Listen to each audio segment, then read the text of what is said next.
Just as a reminder, this channel is for educational or perhaps entertainment purposes only, whichever the law would prefer. It's always important to do your own research, come up with your own conclusions. And this video does fall under fair use. And we will be having Dan from Overwatch joining us shortly. Okay, just give me a moment. So, of course, I was all ready to go on time, guys. And, of course, my microphone started acting up. The levels were changing as I spoke, which was so freaking odd, and it was in Windows. Happened out of nowhere. I've never changed those settings, so, of course, it's always something, right? Hey, everybody. Great to see y'all. Welcome to Forever Conscious Research Channel. And it is June 9th, 2024.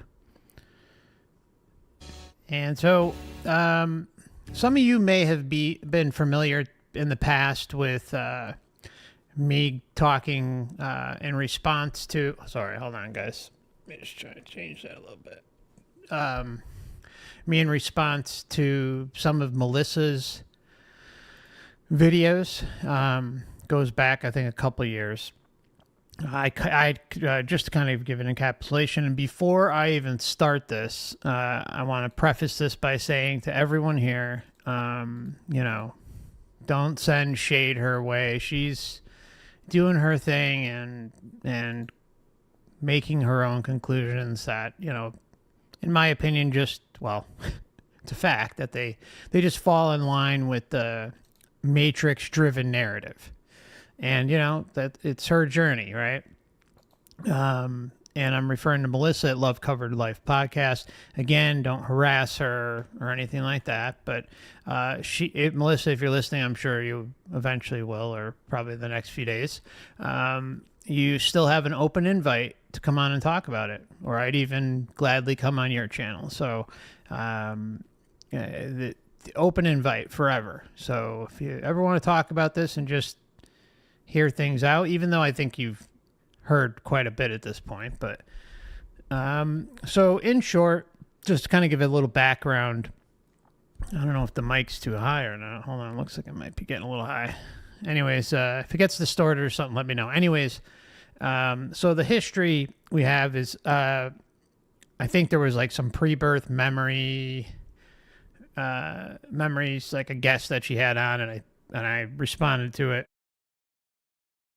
Needless to say, within less than 24 hours, she requested that I take the video down, and that, for her, it wasn't, for her, it was for her guest, but, I said, no, I wouldn't take it down. Everything falls down under fair use.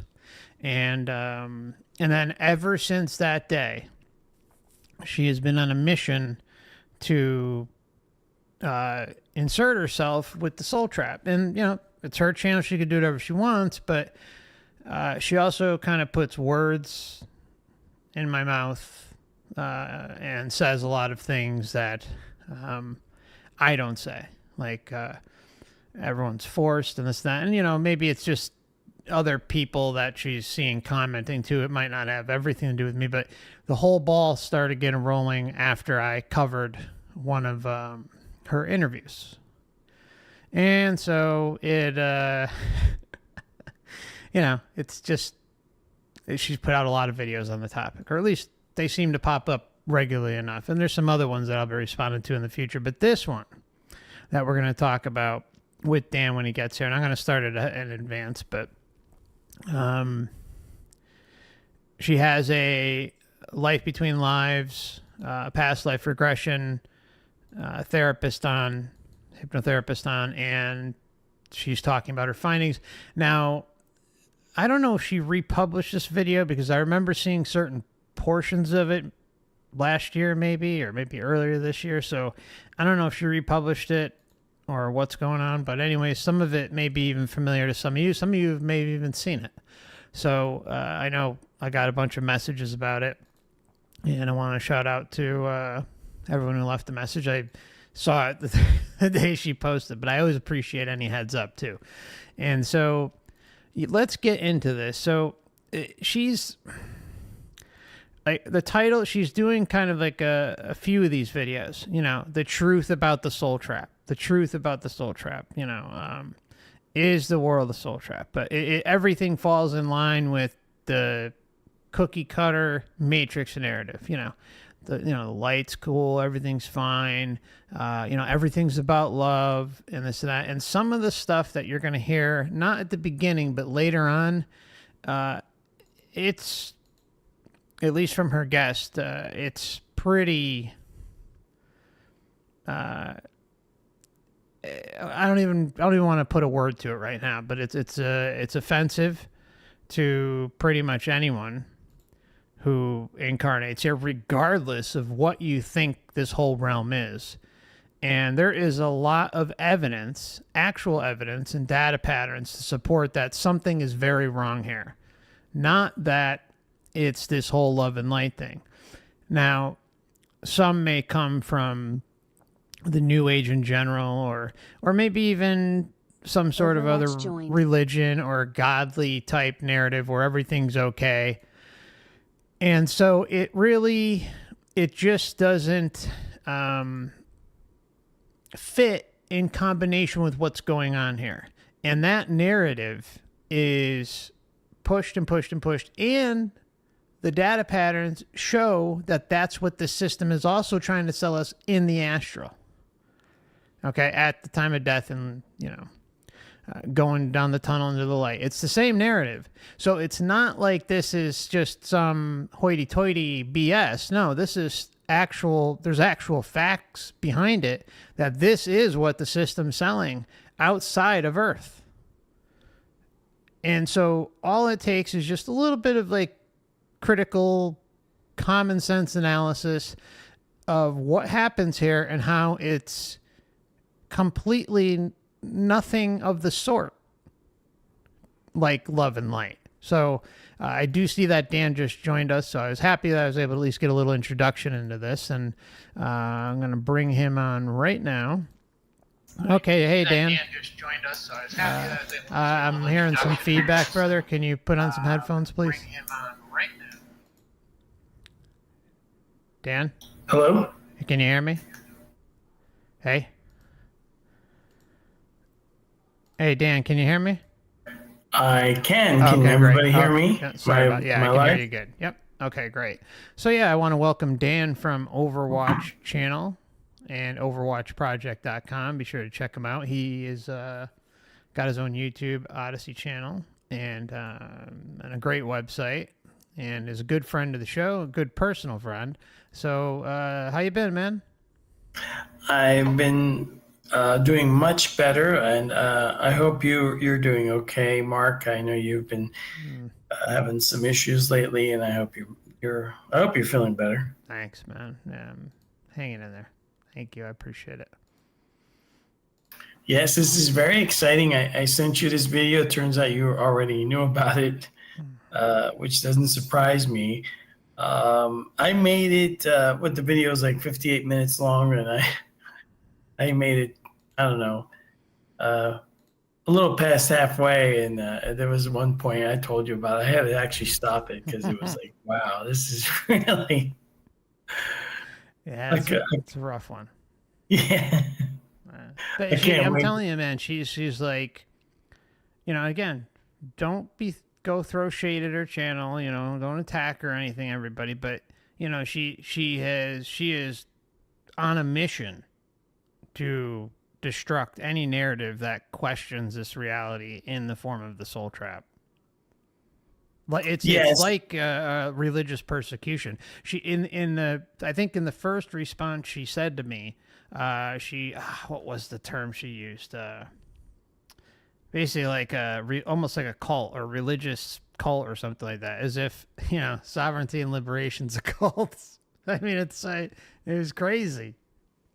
Yeah. First I understand that unless people have a kind of like a the ability to learn how to investigate something, or they have a career where they're investigating things all the time, you can be easily, not understand information and analyze it like an intelligence officer would analyze information. And then the other thing, of course, is I've said it, many, many times in the past.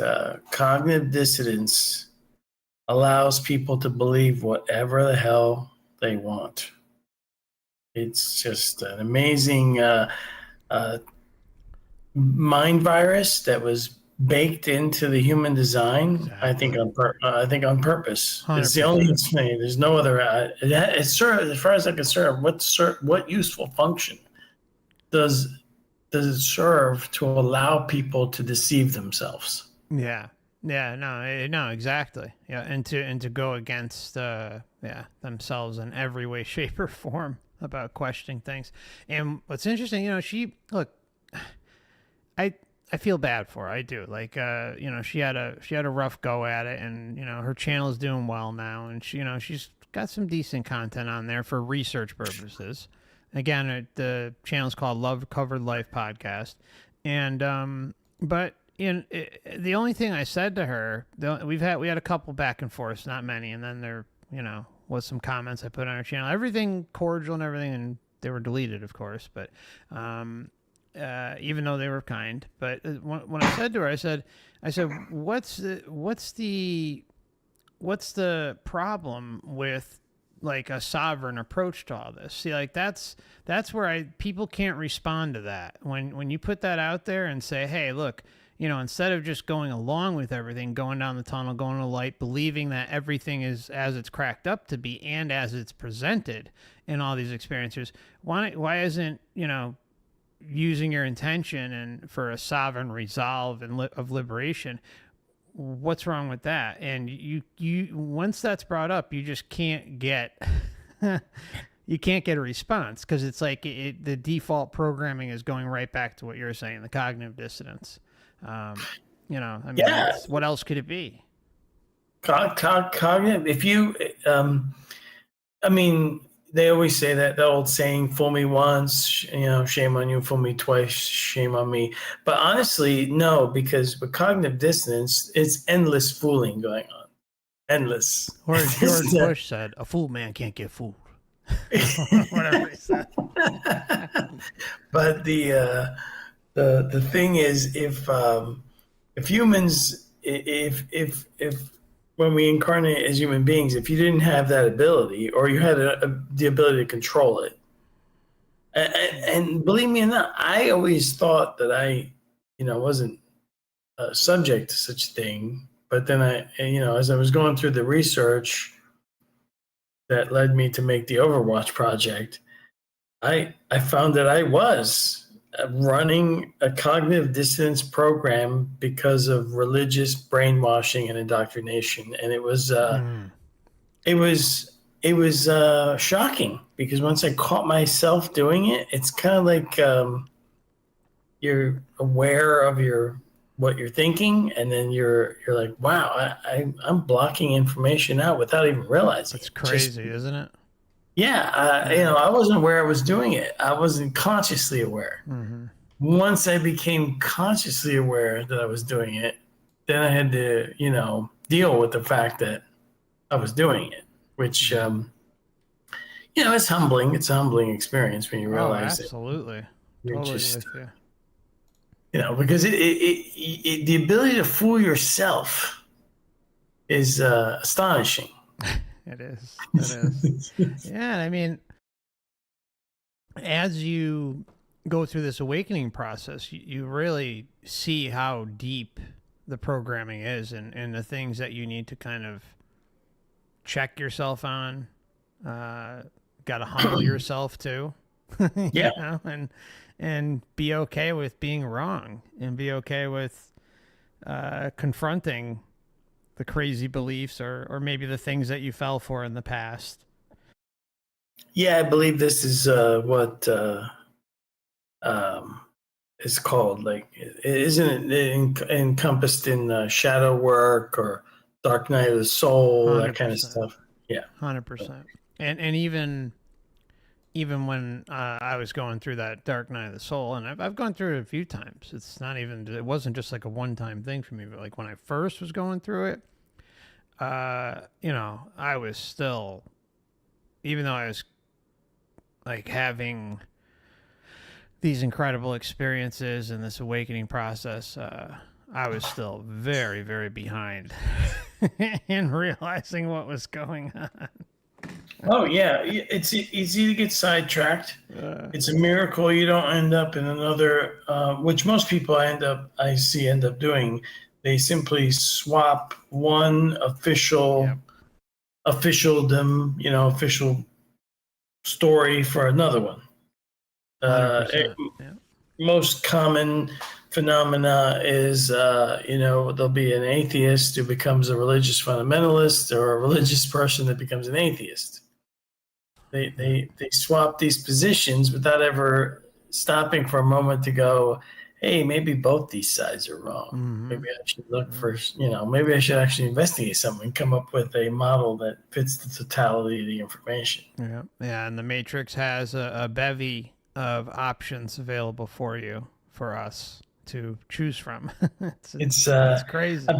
Yeah, for anybody that doesn't know, and if you live in the Northeast in America, we have a lot of diners. Mm-hmm. And if you've ever seen a diner menu, oh my God, they're massive. It is, massive menu, right? The amount of things you can choose from, you can spend an hour just reading the menu, trying to figure out what you want to eat. That's what the belief system menu is like. It's like a diner menu. It's like it's full, and the problem is that everything on the menu is actually bad for you in this case. Yeah. So true, man. So true. And you will not find reincarnation soul trap in the menu item anywhere. that one isn't on the menu. It'll be everything else. No. Everything else is on the menu, but not that one.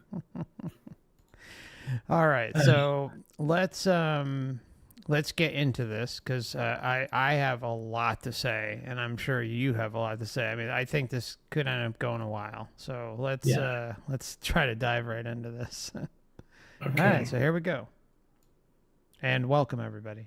Very excited to be here again with Stephanie Kraft. Thank you so much for joining me, Stephanie. Melissa, thank you so much for having me. I really appreciate you coming back to continue this conversation, because the last hour that we talked went by so quickly, and I realized we had so much more to talk about. So I'm really grateful that you were willing to come back and do this. Yeah, I'm so happy to do this with you. Wonderful. So I know we got into this just a little bit in our last interview, but for those who are maybe watching this one first, could you just share how you got into, like, how did you get interested in life between lives therapy? So it was actually a client of mine, or she was a friend too, but who brought it to my attention. So I had become a hypnotherapist in 2004, and I was just doing, everything you can think of with hypnotherapy, including past life regressions. And I didn't know anything about the life between lives. But I had been obsessively pondering, what happens when we die? I really want to know what it's like on the other side. What do we do? What happens? I was just obsessed with those questions in my mind. Nobody knew that. I didn't talk about it. I was just constantly wondering about it. So, but anyway, one day my friend sent me an email, and the subject line said, I want to do this. And so I opened it up, and it was an article about someone who had had a life between lives hypnotherapy session. And I read it, and I was just astonished that it existed. And I thought to myself, okay, this is why I became a hypnotherapist. I never really understood what's the reason, but that day I was like, this is the reason. And this might be the answer to all of my questions. And so I wrote back to her. Well, I looked up the training. So I was like, well, of course I'm going to get trained in this. And it was going to be in several months, like later that year.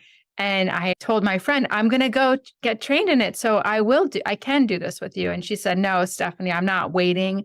You have to do it with me now. And so Michael Newton, who developed Life Between Lives hypnotherapy, had written 2 books, Destiny of Souls and Journey of Souls. Well, Journey of Souls was the first one, then Destiny of Souls. But he also wrote a 3rd book called Life Between Lives Hypnotherapy. And that's for hypnotherapists to kind of learn how to do sessions. I mean, you have to get trained in it, but at least there's a book he wrote about it. So I got that book. She said, I'm not waiting for you to get trained. Do it now. Get the book, figure it out.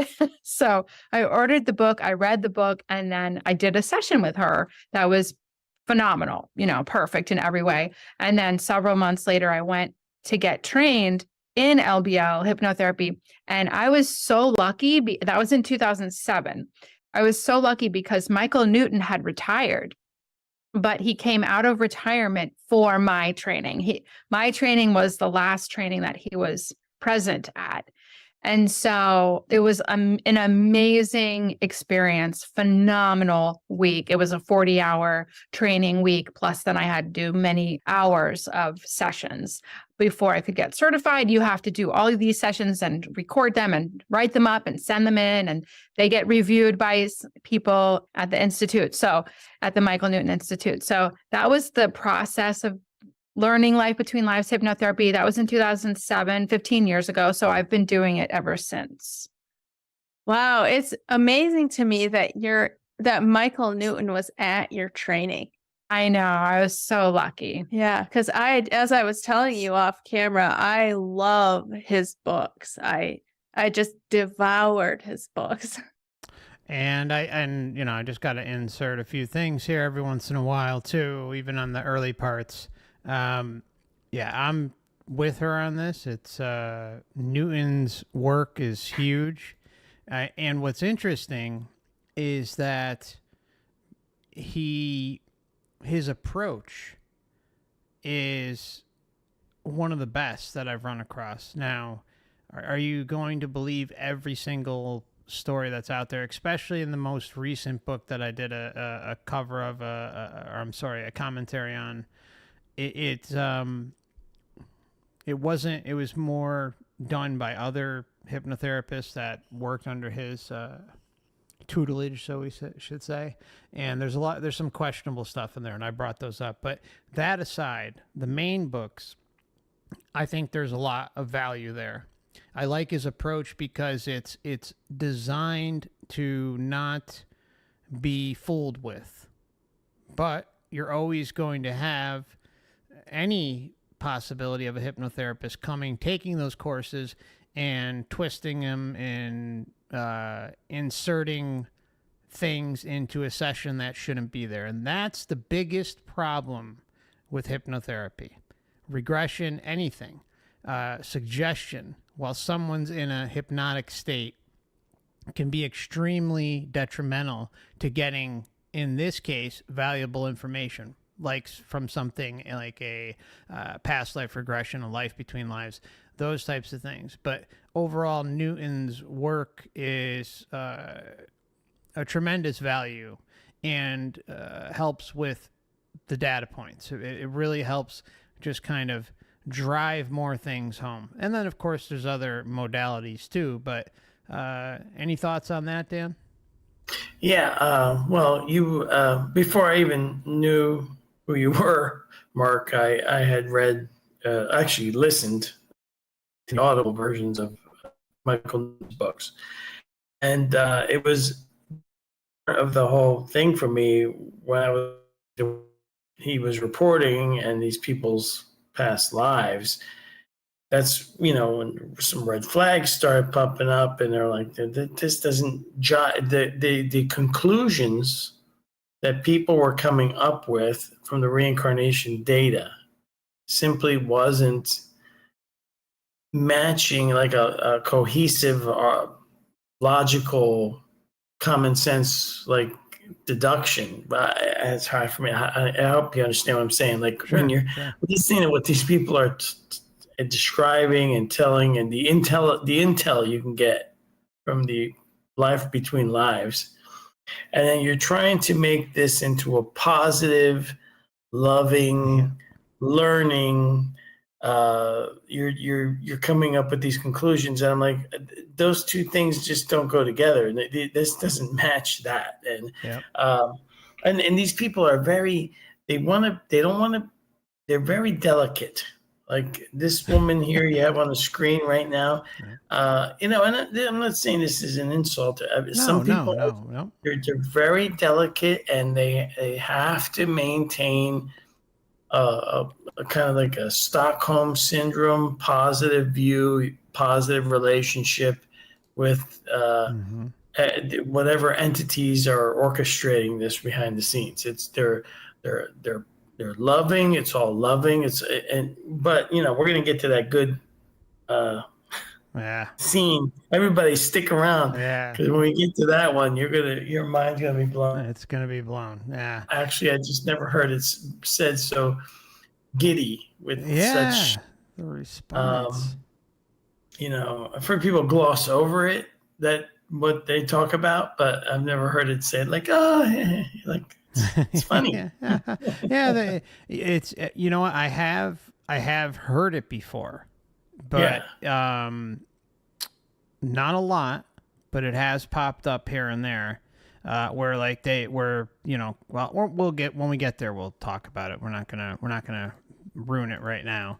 And I almost forgot to mention, after we started to get to know each other, I listened to your whole series, so it's kind of like listening to Michael Newton's works twice with your analysis. So there's a whole section on Forever Conscious Research channel of Michael Newton books.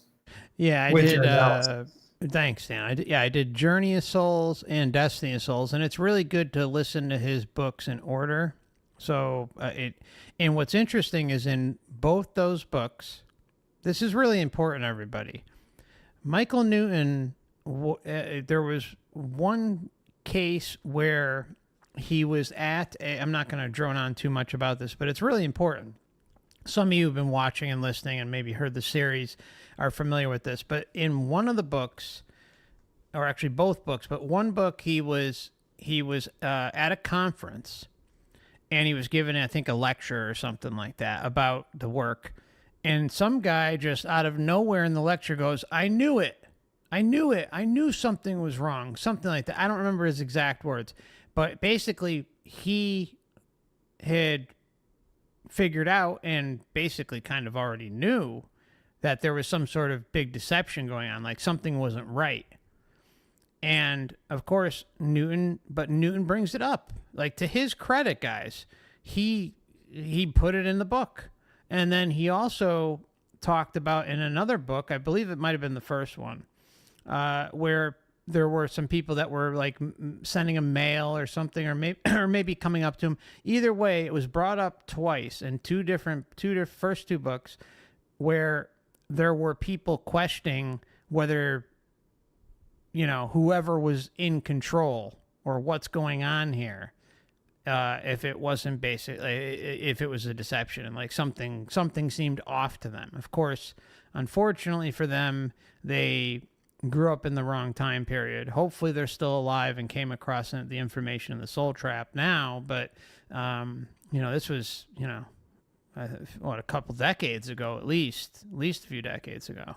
So anyways, it's really important to point that out. And of course, Newton just goes right along with the show. And it's really, really important to preface all of this with saying, with Newton's work, he openly admits to working with entities, or quote unquote guides, okay, in his work and with all the information that he put out, in conjunction with his past life regression. So that can't be said enough. So he was chosen in his life script. He picked this life script to do this work, spent a long time doing it, and became really well known, came up with a good system to help others extract this information and share this information.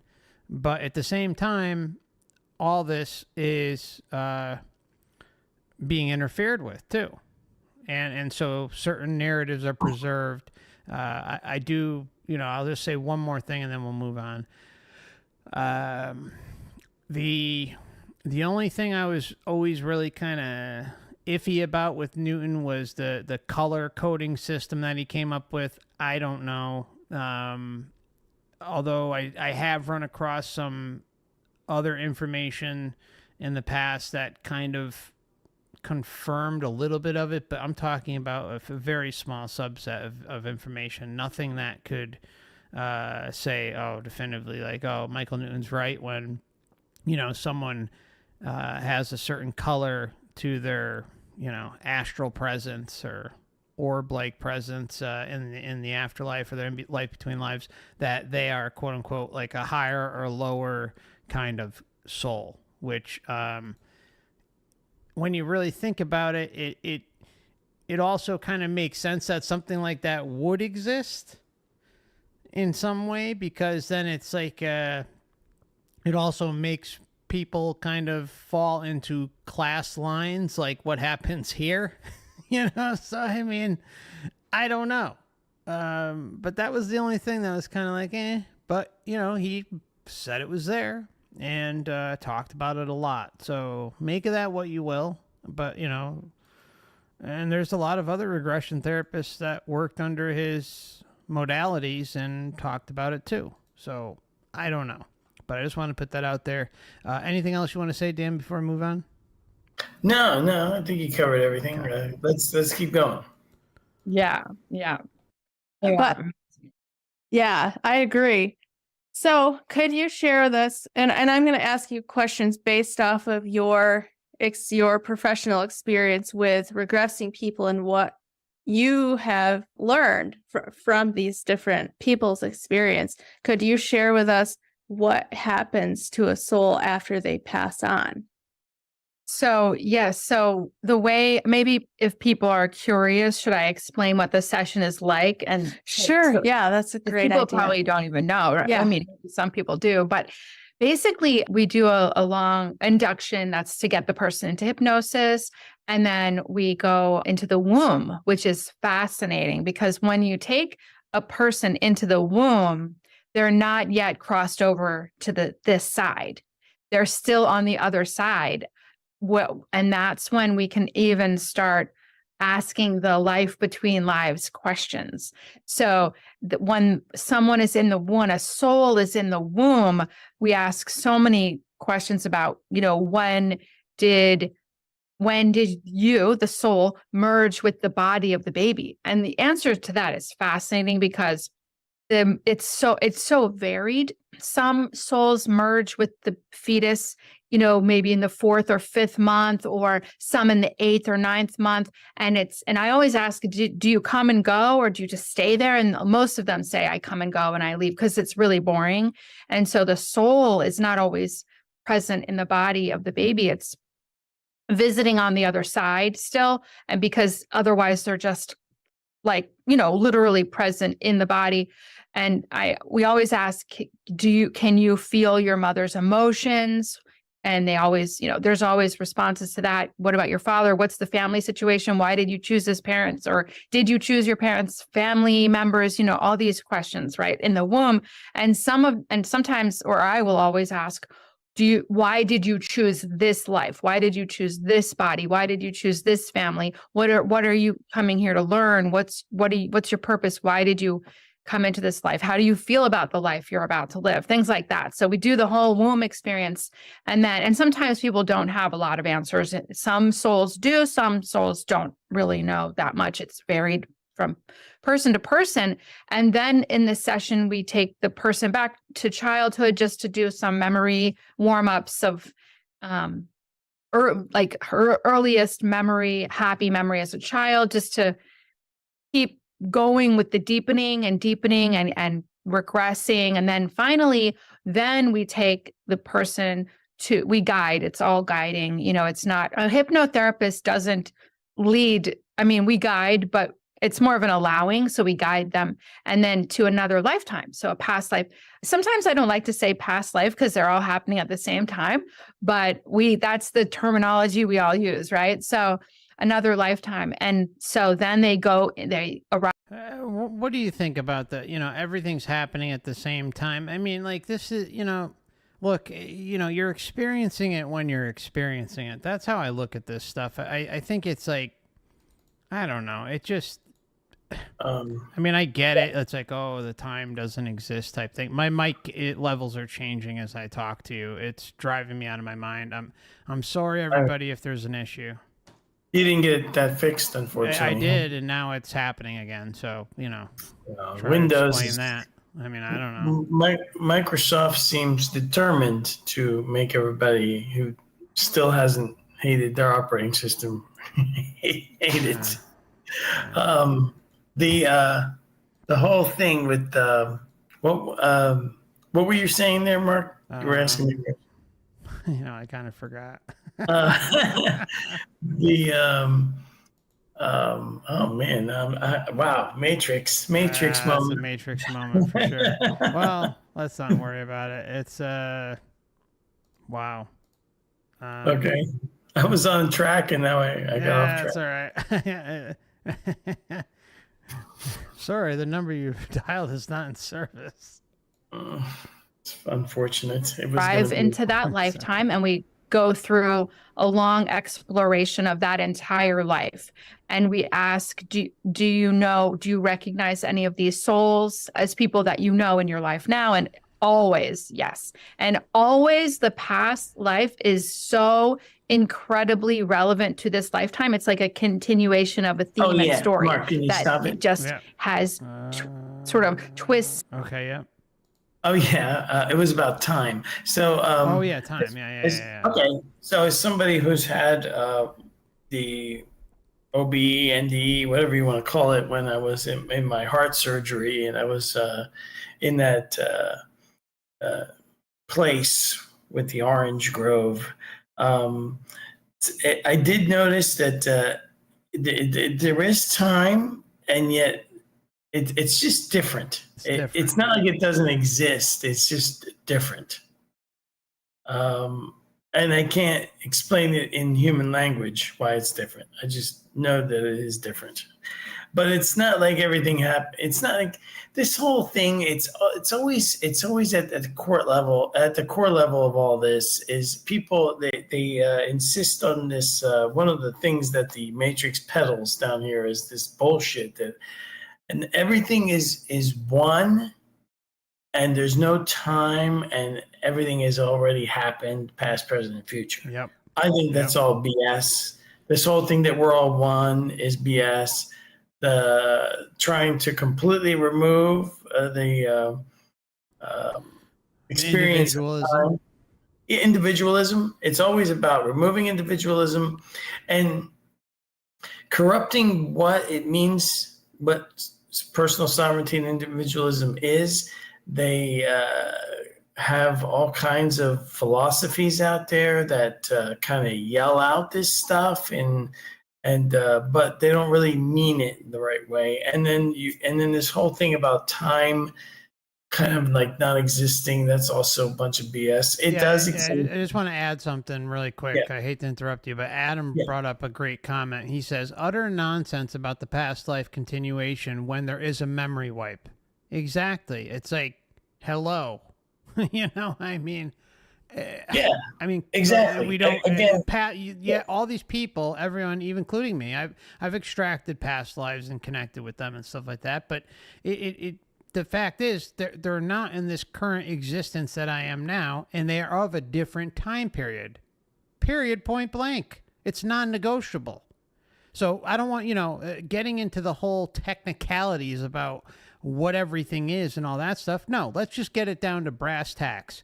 I died multiple times in different bodies, different areas, different situations, and now I am here. And have no recall of any of it. Right. And every single time you incarnate as a human in the earth, in the earth realm, the time is quite linear. It's very linear here. That's the only way to explain it. It's what we experience. A lot of this stuff has to deal with the not only cognitive dissonance, but the ability to disregard information because it doesn't fit whatever crazy model you happen to have latched onto.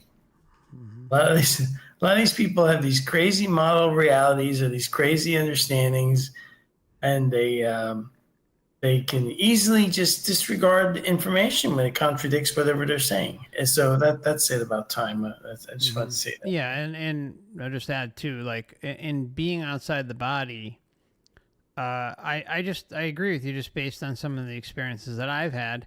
It's not that it doesn't exist, it's that it's different. That's my opinion. That's just my opinion, you know, but you'll hear experiencers swear up, down, left, and right that time doesn't exist, yet they came back to a realm that has time.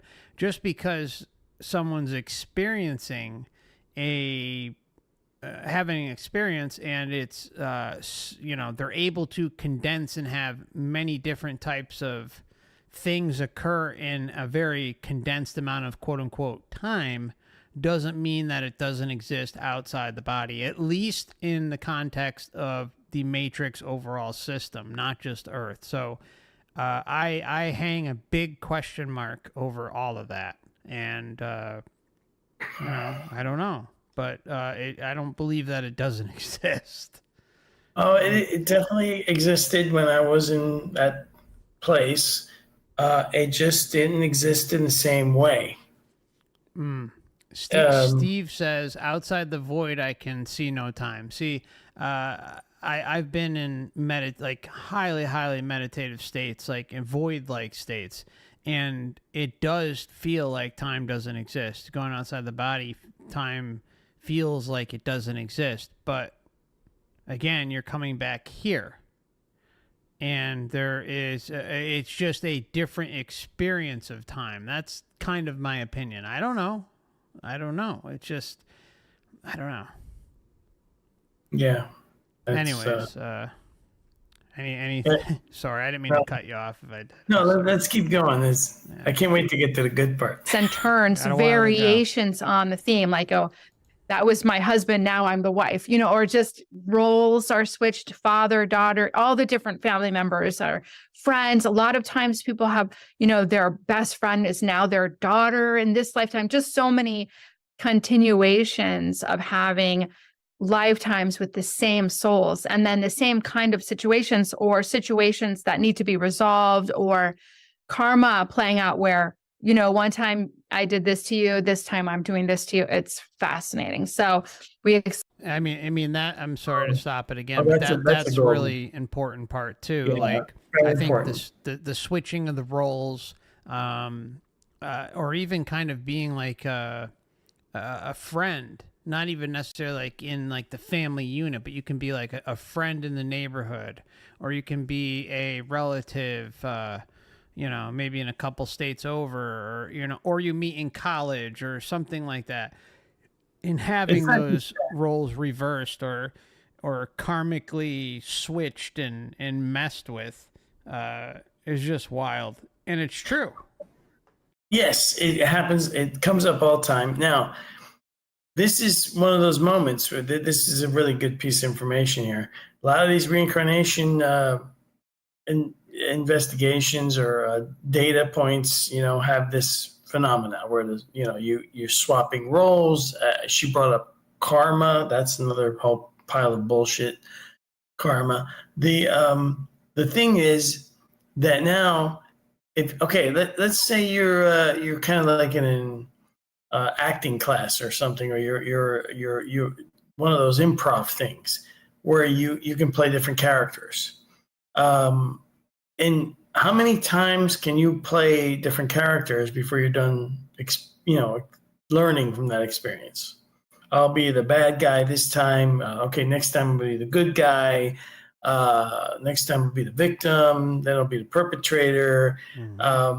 You're going to run out of combinations pretty quickly, especially if you're doing it and then swapping roles. And then, of course, in order to learn from that experience, the only way to do it is to remember. because otherwise you won't learn anything. If I gave you some kind of like in that show Blind Spot with they had this substance called Zip or whatever, would give you complete mind wipe you and would give you amnesia. You'd still know how to talk and all the other stuff, but it would just give you that typical amnesia where you didn't remember who you were. You wouldn't remember where you came from, anything like that. Now, suddenly, you're not learning anything. And then the whole thing with karma, again, if you can't remember, which that show Blind Spot is very good to show people, the kind of like moral issues you run into with pure amnesia. 100%. So, yeah, because you can be like a villain and then your mind is wiped. Now you start to get all new connections, and you're with different group of people. Things you're picking up, you start to develop a different personality traits. Yeah, different meat suit that's programmed differently based on the environment you grew up in. Exactly. So now you're a completely different person. How can you have any karma from the last time, because you don't remember? That wouldn't make any sense. It doesn't. It just doesn't. It's so frustrating because there's just no way to make sense of that. No, you can't. You can't.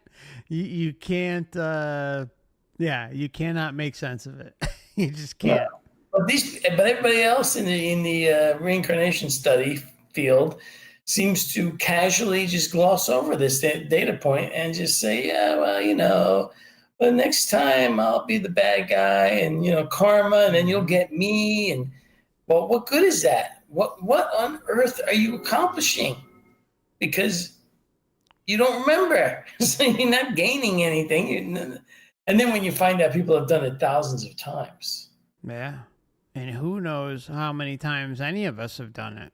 I mean, I feel like I've been here a while, and I know of, a handful of past lives that I've tapped into. But, and it really made sense when I looked back at the things that I've explored and done in my life. It just fit like a glove. But at the same time, again, like everything leads back to the memory wipe. How can you learn, grow, resolve karma if you are coming here lifetime after lifetime with no recollection of what you need to learn and grow and work on while you're here, or what you need to make amends for? It is the most asinine bullshit narrative that's out there. It defies logic on every front possible. Every level. Think of it from a gamer perspective. You obviously game. I'm sure a lot of our audience out there games. I love gaming. If you are playing a game, the only way you're going to improve is to be able to remember and develop your skill set, and you keep getting better and you get to higher levels in the game. And it's sort of like this whole thing that people are kind of told about, like, oh, our consciousness is ascending to this whole ascension thing that keeps getting promoted around, like actually there's like an awakening or this, that, and the other thing. How, when nobody can remember anything? Imagine if you wiped your memory every time you're in the middle of a game, and you've got, say the game has 10 levels, you're level 5, you're getting really good at a certain point, and then now your memory's wiped, and what happens? You'd have to start at level 1. You wouldn't know anything. You wouldn't even remember you played the game. Yep. We start at level 1 every time. Yeah, you start level 1 every time, and you never accomplish anything. And then when you die, they send out the welcome wagon at death. Good old Granny and Grandpa. I mean, you should have seen the thumbnail things I was trying to put in there, but it looked ridiculous. I had Granny and Grandpa in there, like, like, oh, hey, come here. But, like having like that, that hand out there just trying to suck you into the light, get you. Remember, everybody, near-death experiences, those who are kind of new or otherwise on the fence about the soul trap thing, you listen to enough of them. You hear over and over and over again how it was the most bliss, the most loving, the most amazing thing. I was talking to God. I was talking to Grandma, Grandpa, Mom, Dad, the dog, whoever, the cat. They are overwhelmed with euphoria. One of the most common things you hear is that it is the most loving experience that they've ever had in existence, okay? Nothing that can compare it to Earth. And the reason why I bring this up all the time is that this shows how deep the deception is. When someone has a precursor for what love feels like, what love, light, happiness, joy, like the pinnacle moments of their best of the best while they're here in the physical. And then when they cross over and those barriers are not just exceeded, but exploded beyond a point of comprehension. And what you're seeing there is someone who is basically being drugged up, okay? There are energy fields. There's something going on there. Frequency fields being blasted at them. But that's because they have just gone along for the ride. They haven't stuck up for themselves. They haven't questioned this reality enough because they have precursors back here on Earth that they've dragged with them forward and decided to say, oh, well, everything's going to be fine. God loves me. God loves us, blah, blah, blah, all this stuff. And, everything's going to be fine. And when you hit someone with that kind of overwhelming experience, a love that cannot be compared. The one I like to bring up a lot, and I'm going to shut up in a minute, I promise. The one I bring up constantly is what you hear from mothers. A mother's pinnacle moment is when they are giving a pinnacle moment of love for a female is when they're giving birth to their child. I've heard it over and over and over again.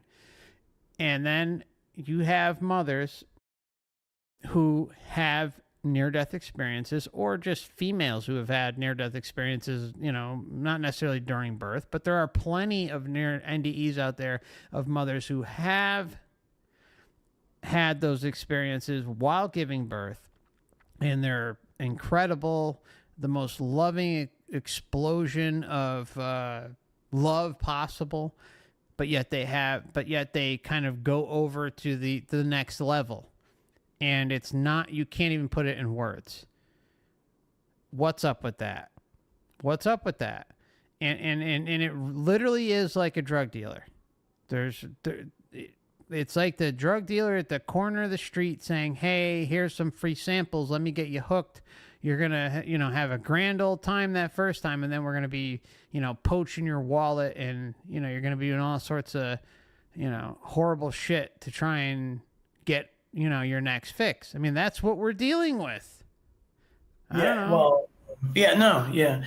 you, think about it, like if you loved somebody, would you let them go through this confusing mess and suffering, and then douse them with unconditional love when you get them out of here, and then just want to put them right back into this mess? Mm-hmm. It doesn't make any sense. I believe, as you know, I was completely left alone during my time period in the astral realm, or wherever I was. It was a beautiful orange grove, and I was the only being there. Absolutely nothing interacted with me. We've talked about this before, and I absolutely knew for a fact the reason is they didn't want to waste their time. Yeah. Yeah, and everyone can check out that that interview we did, that like after you came back, and Yeah, it's incredible, and it definitely is because of your intentions, like what you put out into the field. You weren't meant to die then.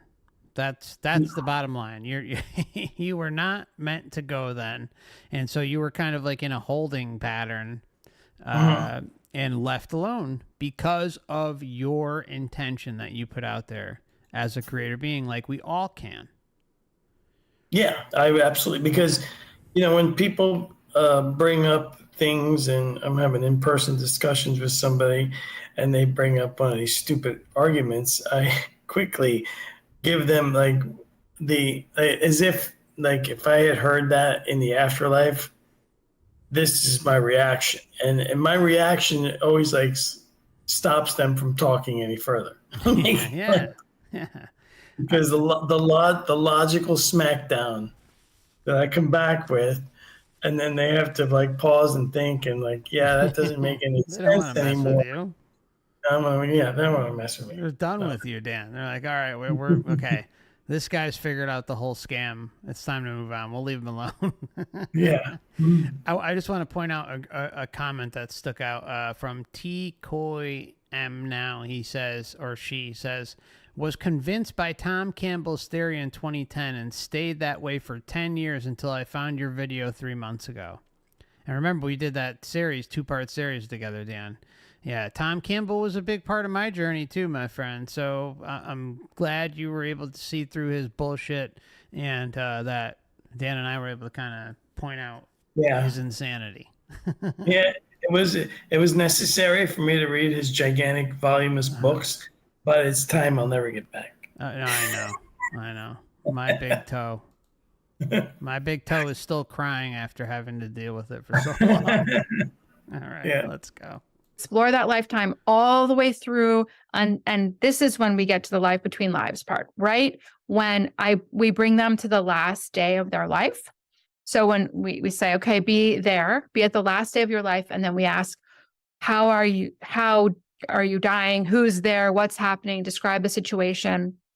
And then when it's time, once we get through all that and whatever information is coming up, I say, okay, leave the body at the time of death. And always leaving the body at the time of death is like nothing. It's just like a non-occurrence. There's no trauma, nothing. It's just, oh, now I'm looking at the body and I see everybody around me and they're crying, and this is generalizations, right? Because sometimes people are alone, but it's just a general overview. And then, I'll ask, do you stay and linger? What are you doing now? Or do you leave? And then the ones who leave right away, they don't linger behind. They don't try to console anybody. They just shoot out to space or whatever you call it. And I ask, like, are you moving? Are you being pulled? What is it like? What does it feel like?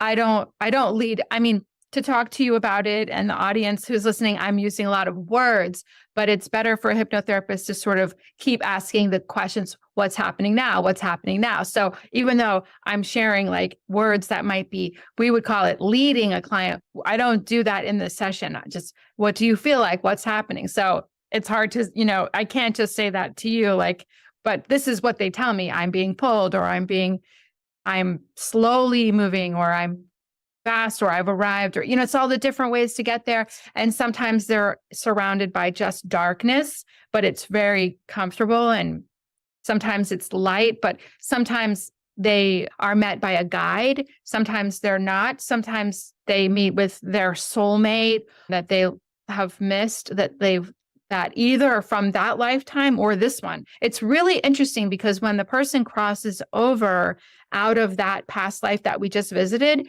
the themes are usually relevant to that lifetime. So it's, I'm meeting with my husband. And then we go through like themes related to that life. And then I ask, question. They always bring questions, right? So then we kind of shift it to this lifetime. So we have both going on. And sometimes even while we're there on the other side, I will say, because once they're there on the other side, their soul is channeling through them now. It's not the person anymore so much. There's both happening because of our consciousness, but the soul is now able to speak through the person.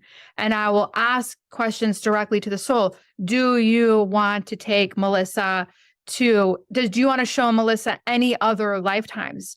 Even though we've crossed over already, they can say yes or no, and then they'll send the person right back to another lifetime to explore. I keep that open. I don't know if other LBL hypnotherapists do it. I mean, all the sessions are so different, but I like to ask just in case there are more lifetimes to explore. So we'll do. See, like I personally, like, again, this is just from an amateur researcher perspective. I think when you are opening the door in a session for a specific lifetime, that kind of blending in a lifetime in the middle of a past life, other past life recall, that can be a bit, not right. I mean, again, I'm not a professional in this stuff. I haven't spent any time in hypnotherapy classes or something like that, but I feel like, I don't know. What do you think, Dan? Well, I did do some studies in psychology, and I dabbled in self-hypnosis, and I did try to get to have a hypnotherapist work on me, but I really just couldn't be hypnotized by them. I did have some success with self-hypnosis, but as far as like memory of past lifetimes, I just had like an accidental flashback kind of thing that I put on my website during the Revolutionary War. You know about? Mm-hmm. Hello? Yeah. Oh, Can you hear me? yeah. It's like your microphone went crazy there. I don't know. It's giving me problems. Anyway, it's very important, as far as I know, not to lead anybody on during a hypno-regression session. You want to just kind of like pull the information, or let them give out the information without you distorting it in any way. So if you're mixing lifetime with another lifetime, I don't know what the heck that's going to do. That's probably not a good idea.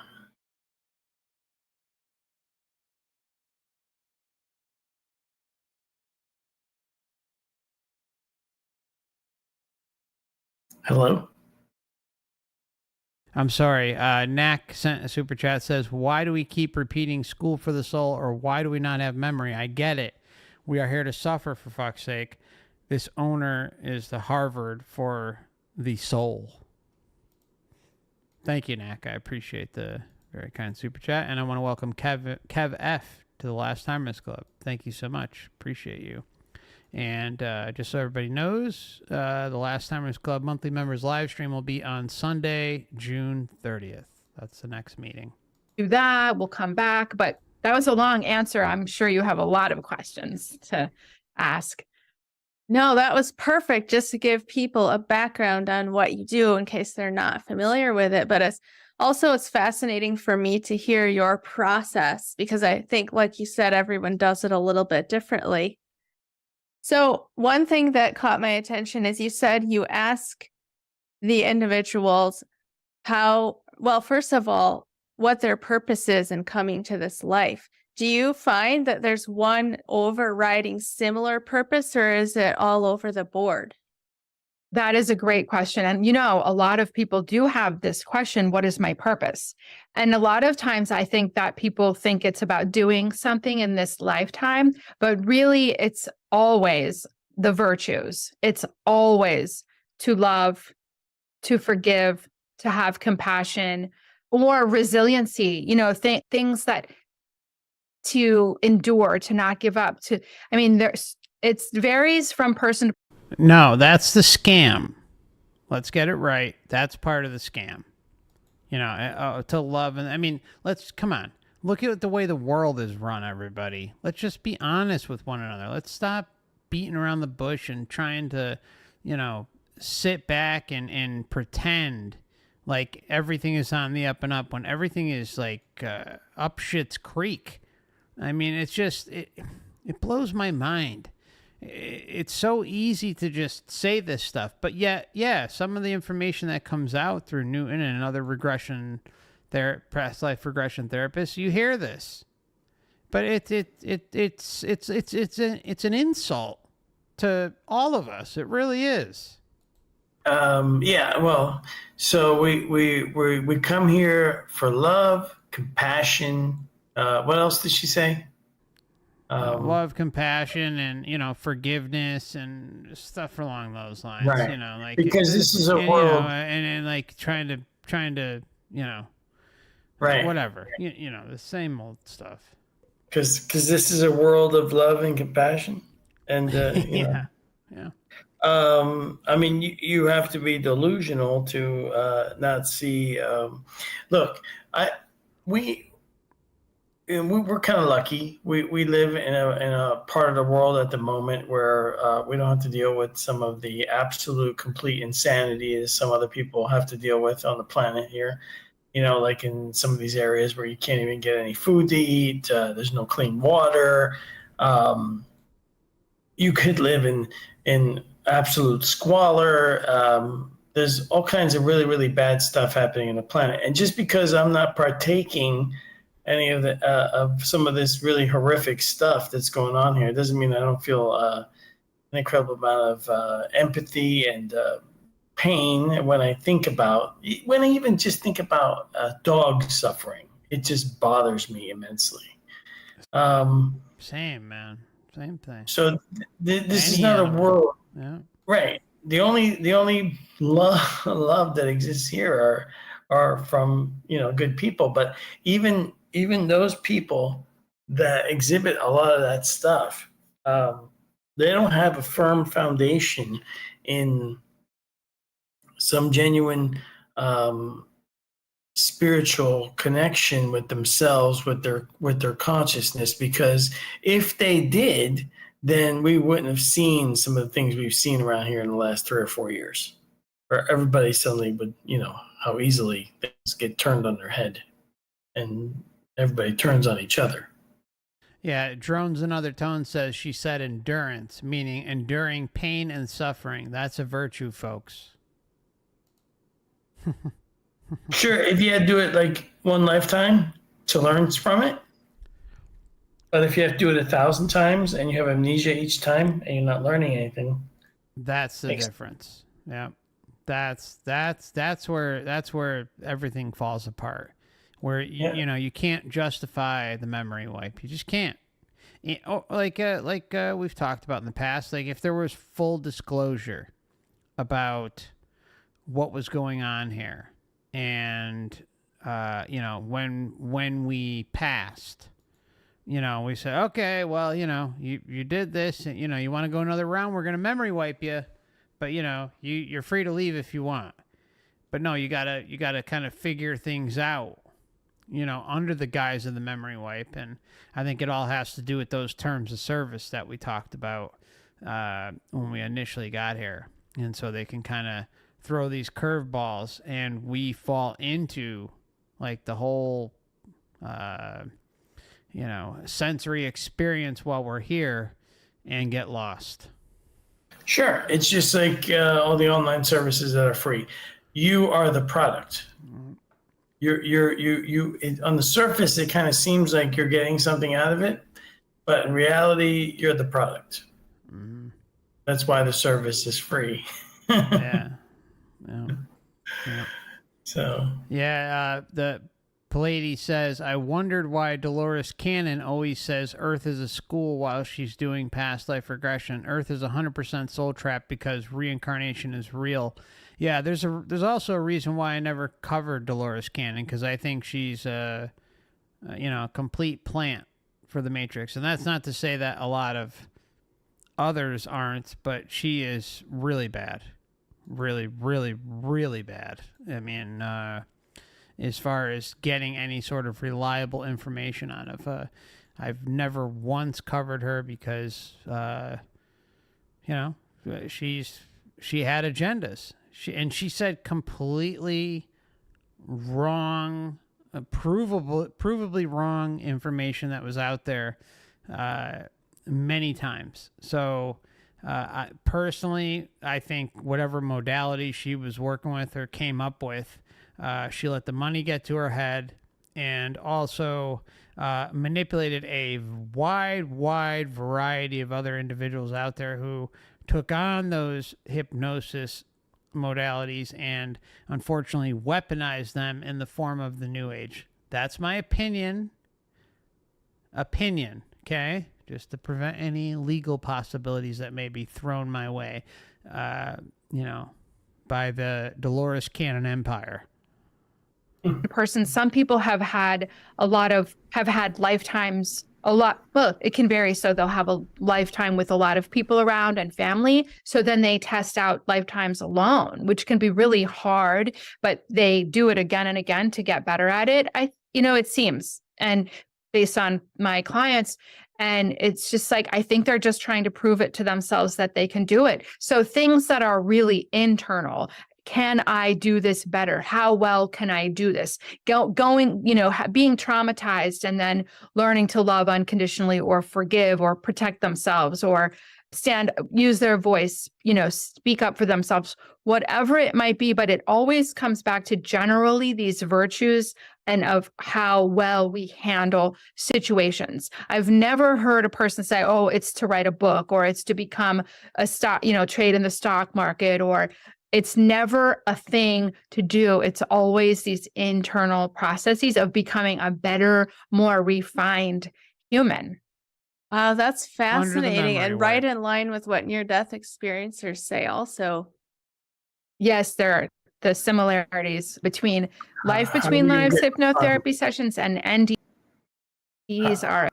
Yep. Can you refine? How do you get better at something with amnesiac? No one has ever been able to answer that question. How do you become better with amnesia? Why would you need to repeat this over and over and over again if you're trying to learn something? Yep. Yeah, it's crazy. It's absolutely crazy. Why do reincarnation therapists have to give people basically therapy for the trauma? Candidly says, I knew Dolores was a plant when she said Earth couldn't wait to shake us off like fleas. Yeah, real love. The other thing is like the whole, just to kind of put this out there, the whole New Earth thing, which she was a part of, and many before her, it is many decades old. That new Earth is coming. Everything's going to change. Everything's going to be great. Just hang on a bit.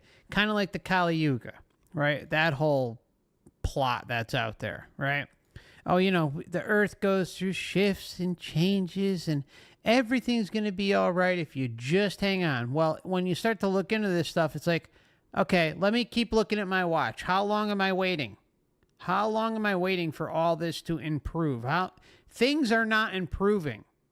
They're getting more insane by the day. And that's not to be a fearmonger. That's just common sense by looking at what's going on out there. So the whole New Earth, the New Age, do you guys know that the New Age goes as far back as the late 1800s? That's how long this whole thing has been going on. It's not new. It's old. I actually think it's another one of those core things, like the removal of individuality. Yes. The whole you have to be saved, and the earth is going to end and be renewed. You can actually trace that all the way back to Zoroastrian religions. Well said. Yeah, very true. This is a repeated thing that goes back, as far back as we have records of any historical myths and, ancient civilizations.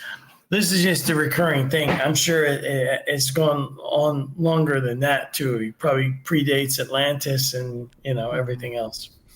And even Monroe's thing, right? Monroe talked about, just not to veer off too much, but Monroe talked about how they, they were tweaking things, right?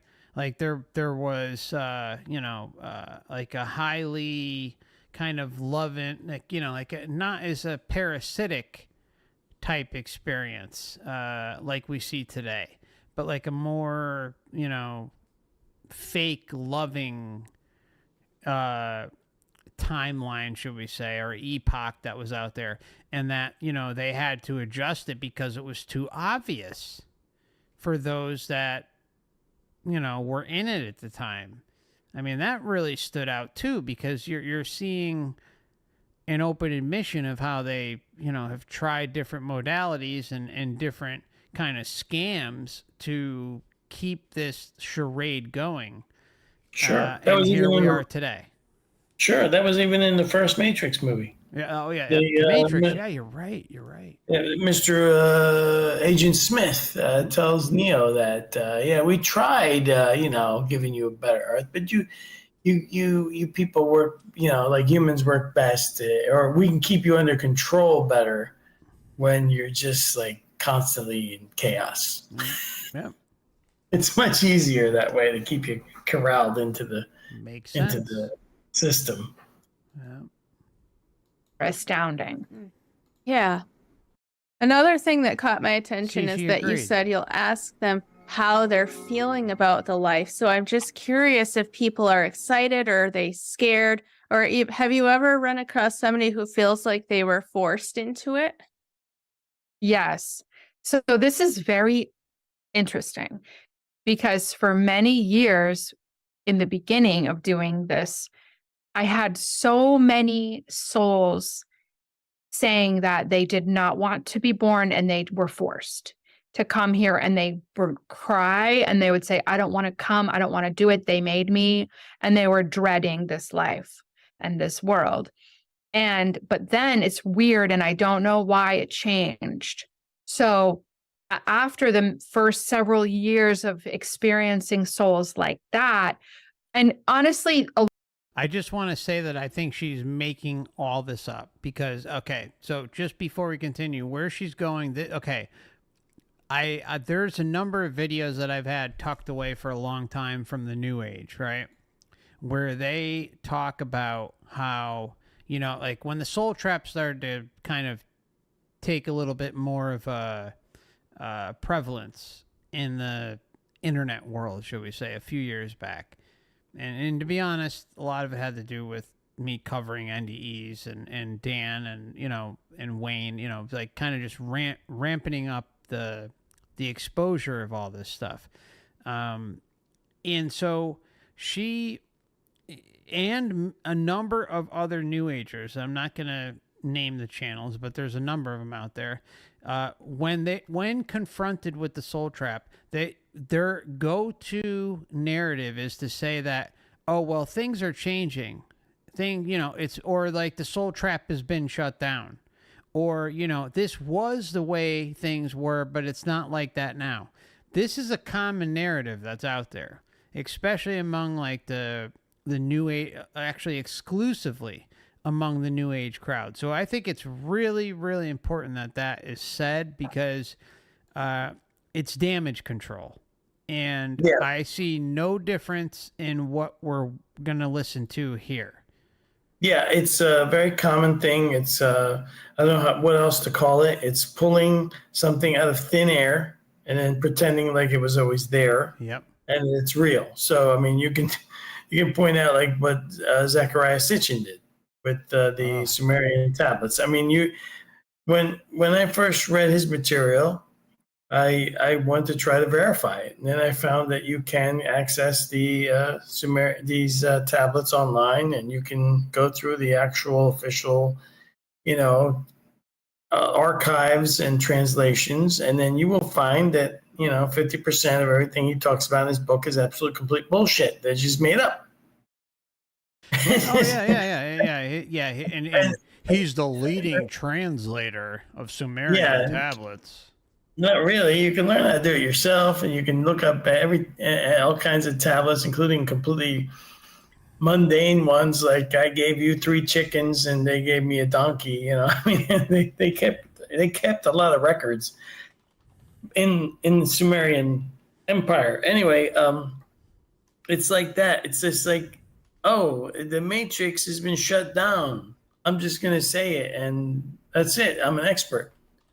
I'm just going to pull this information out of the ether, and nobody ever says where they really get that information from. Nobody ever explains like why something so drastic would be changed. It doesn't make any sense. It sounds a lot like that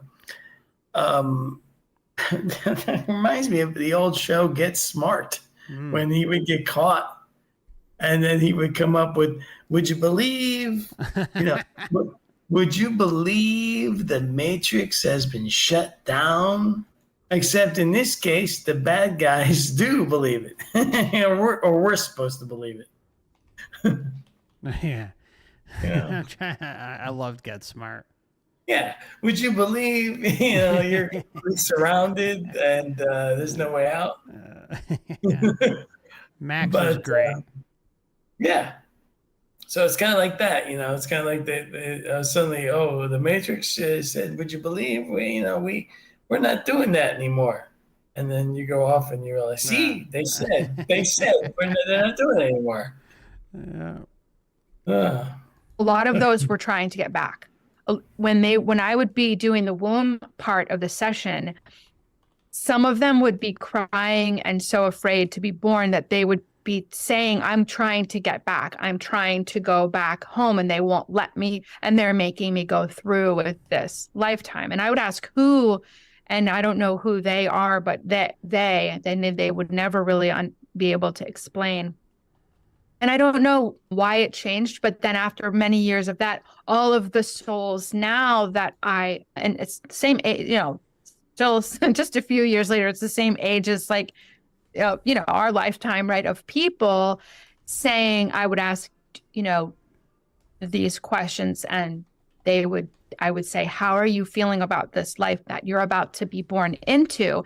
And almost everybody now says, I'm excited. So I don't know if I changed timelines or what happened, but there have been shifts in Life Between Lives hypnotherapy sessions from 2007 until now, not just mine, but across the board. That's another thing that has changed. I don't know if it's the consciousness that has changed on the planet or what has happened, but before, and especially in Michael Newton's work, and then subsequent, the trainings of LBL therapists after that, the way that he described the sessions would be the way that they would happen, in a way. Like, you would be met by a guide, you would meet with your soul group, you would go to these different places. At some point in the beginning of when I started doing this 15 years ago, my sessions became automatically somewhat different, where they would just be in their soul state and channeling their soul information and not needing a guide to meet with them and not needing to go to these different places. It became very much pure dialogue of the soul sharing information. So that's a change that has happened since he wrote the books. And it's not just me, it's the LBL hypnotherapists are experiencing the same thing, similar things. And I can't speak for everybody, but we've said that this has been happening. Wow, that's fascinating. Yeah. Do you have an opinion, like a personal opinion, on what that shift might be?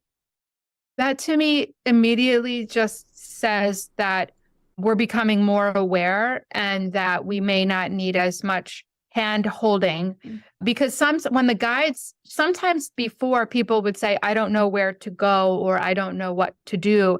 And I would say, well, look around, do you see anything? And, or a guide would come right away. Sometimes there's a light in the distance, and we just help them let the light come closer or go closer to the light. And it always usually turns out to be a being to help or something.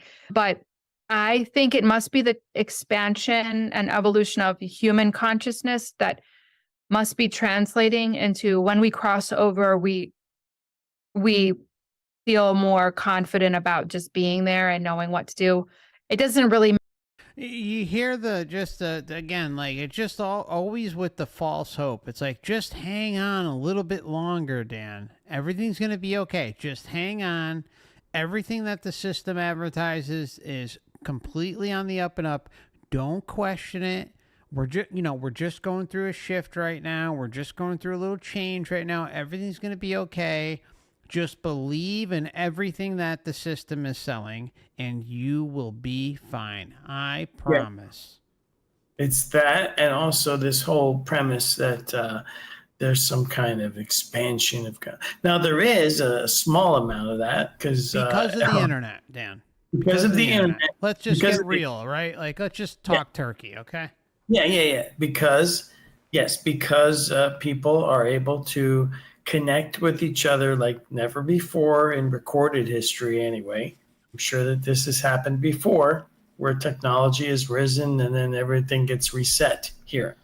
Yeah. But in the meantime, right now, we have this incredible ability to communicate like never before. So people from all over the world that are, if you search enough, hopefully you can find like our channels and stuff. And then if you were looking for these answers, these are the small amount of people that have, because we want to know.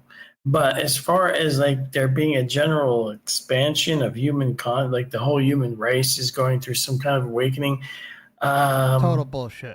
Not only is it beyond, we're witnessing what a lot of people out there is the exact opposite, reversal. Yeah. I mean, has anybody? This is kind of like a little off topic, but they can't even write entertainment anymore. They like the writers can't even write cohesive scripts for stories anymore. I mean, just when you think like something like a giant franchise like Star Wars couldn't get any more broken. Has anybody seen the new Acolyte show? I mean, holy crap. No, I haven't. And I'm happy I haven't. I mentioned it on my video earlier when I was telling people to tune into this show tonight. There's some links there so you can see what the heck's going on. It's mind blowing. You wouldn't believe what they did in the show unless you actually looked at it for yourself. And again, like I'd like to refer people to what happened a few years back, right? What happened there, right? I'm not saying us, everybody in this chat complied with what happened. But the point is if there was this grand, amazing awakening process that was occurring, what we saw a few years ago would not have been allowed to occur. Yet it did. And Absolutely. Yet it continues to go on. And people think that, these show hearings, like you saw that the clown that was at the center of all this appearing at hearings. My family and this and that has been threatened and all this stuff. What a joke. It's beyond my words. Everybody listening here today, mark my fucking words. Nothing is going to happen. All of these things that you see when the system is put like Bezos popping up there at these hearings, or Mark Zuckerberg, or any of these people that they put up there for public consumption, they are there as a show trial. And it's not a trial. It's to please people like us, to get you sucked in and think that things are going to change. But one thing that we've seen over and over and over again is that nothing changes. And there's a reason for that. Everything is by design. I can't tell you, and I'm going to do a video on this. I don't give a fuck what YouTube thinks about it. I'm going to do a video on this. The amount of clowns that are being pushed on us, that are wearing masks, all right? These are individuals across the board that are wearing masks and pretending to be whoever the celebrity is or the authority figure is. It's unbelievable how deep that conspiracy goes. It's massive. So look out for that video because it's coming. I am so sick and tired of seeing it. You know how ridiculous it is to see on the internet every day everybody fighting about Biden? It's not even him. It's not even him. I haven't really paid any attention to any of this. I don't get involved because the way as you know on my channel, I've started covering magic and the occult. And one of the things that I'm really convinced that is that if you're focusing your attention and getting all emotionally upset in when a lot of these people that participate in all the political banter and everything like that, you're actually participating in kind of a controlled magical session where you're feeding this system, which is very similar to the way. Yeah, you're just helping parasites feed themselves. Yeah. Just forget about the show trials. Just look at how many times does somebody have to see the same when they always have in America here. If you're watching American television with any kind of any of the news services, they'll always have these congressional hearings. And they always swear somebody in under oath, and then they go through this whole questioning process, and they're all really tough. Oh my, you did this, or you tortured beagles to death. You know what I'm talking about? Yeah, of course. You did this, you did that, and they will list out a gigantic. They will expose and confront somebody on a gigantic list of what I can only describe as immoral and potentially felony and criminal activity. You will never, after that, ever see anyone arrested, charged, brought to trial. Nothing. This goes on. Thank you. This goes on over and over and over again with different people. I believe we had an agency recently under questioning because they ended up killing someone. And they weren't even following their procedures. And there was another congressional hearing about that. And they're really questioning. I'm like, oh my God, you are in such trouble. As soon as you leave here, you're not going to be in trouble. But right now, we're going to talk to you like you're in really big trouble. Yeah, exactly. Thank you, Dan. How many times can America? Now, see, this is where cognitive dissonance comes in, and they're sitting up there with fucking masks, right? And with masks, right? And as you're listening to all this kind of circus going on over and over and over again, you would think that eventually the general American television watching audience would catch on to this and go, wait a minute, I've heard this thing like 100 times now with 100 different people, but I've never seen anybody actually get into trouble after they're done yelling at him. Yeah. Nothing ever happens. I've never seen anything happen. And it just goes on and on and on again. Yeah. It's unbelievable. It's just and this has been going on for decades, folks. This isn't new. Decades. This has been going on. All right. Decades. Right. You go back to the 1970s. They had a guy on there from the CIA questioning about their heart attack gun. Yeah. Did anything ever happen? No. Okay. Everything's fine. Oh, it exists? Okay. All right. Well, everyone should be appalled. Oh my God, the heart attack gun exists. Oh, okay. What happened the next day? All right. Business as usual. Yeah. Yeah. Those hearings are out there. Everyone can go through them and look at them. Everyone can go through the Mockingbird and the MK Ultra hearings and all that stuff. All that stuff's out there. Yeah. I mean, yeah. And we're talking decades, 30, 40, 50 years ago. Right. And it's almost like they have like a thing. Okay, you're gonna sit in a chair, and we're gonna swear you in, and I'm gonna yell at you, and then I'll meet you at the bar Yeah, down. yeah, exactly. Yeah, Lunch. yeah. I'm gonna play all kinds Yeah. of names. And the blows in the bathroom and the blow and the hookers in the bathroom waiting for you. Yeah, You know exactly. what I mean? Yeah. It's just so sick. It's so sick. But But humanity's waking up, right, Jan? Yeah. Everybody's waking up. We're in the and new Earth is coming. yeah, the new Earth, I'm telling you, goes back thousands of years. It's just Thousands. Actually, about half the planet has been waiting for a new Earth for 2,000 years now. Any day now, it's coming soon. It's coming. It's coming. According to the Holy Book, it's coming quick. Really quick. Really quick. We're right on the prefaces of it happening. Just hang on. Hang on, everybody. We're getting there. We're getting there. Yeah. It's just unbelievable. I want to thank Knack again for the very kind super chat. Second of the evening, he says, how do we move beyond the black hole singularity that traps us here? The event horizon of our own consciousness once it's freed. We keep debating why the memory wipes. We know it's real. What's next? Liberation, my friend.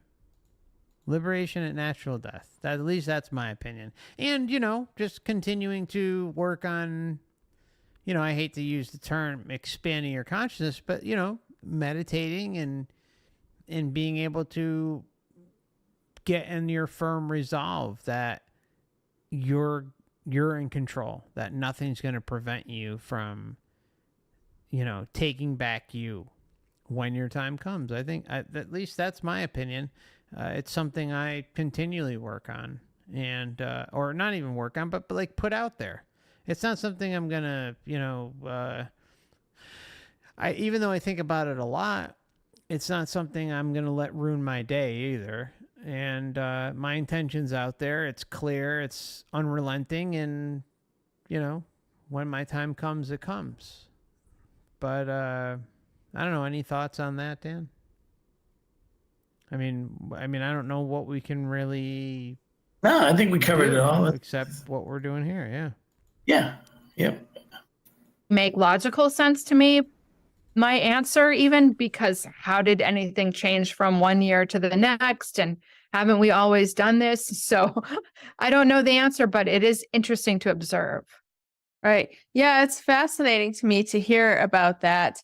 And I have another question related to this topic. And I know you said you don't know the answer, so that's fine, but I just figured you seem like a good person to ask. On the internet over the last few years, I've been talking about near-death experiences I've been studying them for a long time. And I didn't see this until very recently, but like over the last year or two, this idea has been like gaining prominence in the near-death experience community, that this idea that Earth is a prison and the guides are actually malevolent beings and they're forcing us to come back here over and over and over.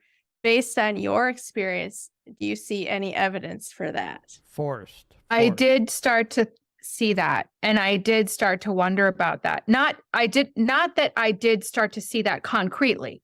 Yeah. But I started to wonder about that, and I had read a lot about that. And early on, I have an interesting journey with this life between lives hypnotherapy, because when I discovered that concept, and it really did relate to all of these clients, that almost all that were saying that they were forced to come here and that they didn't want to, I actually stopped doing LBL hypnotherapy. And then because of that, this was in around 2009 or something. And then I'm guided by my soul. So whatever my higher self or my soul is pushing me to do, I'll do. And eventually it came back around because people were calling me a lot for sessions.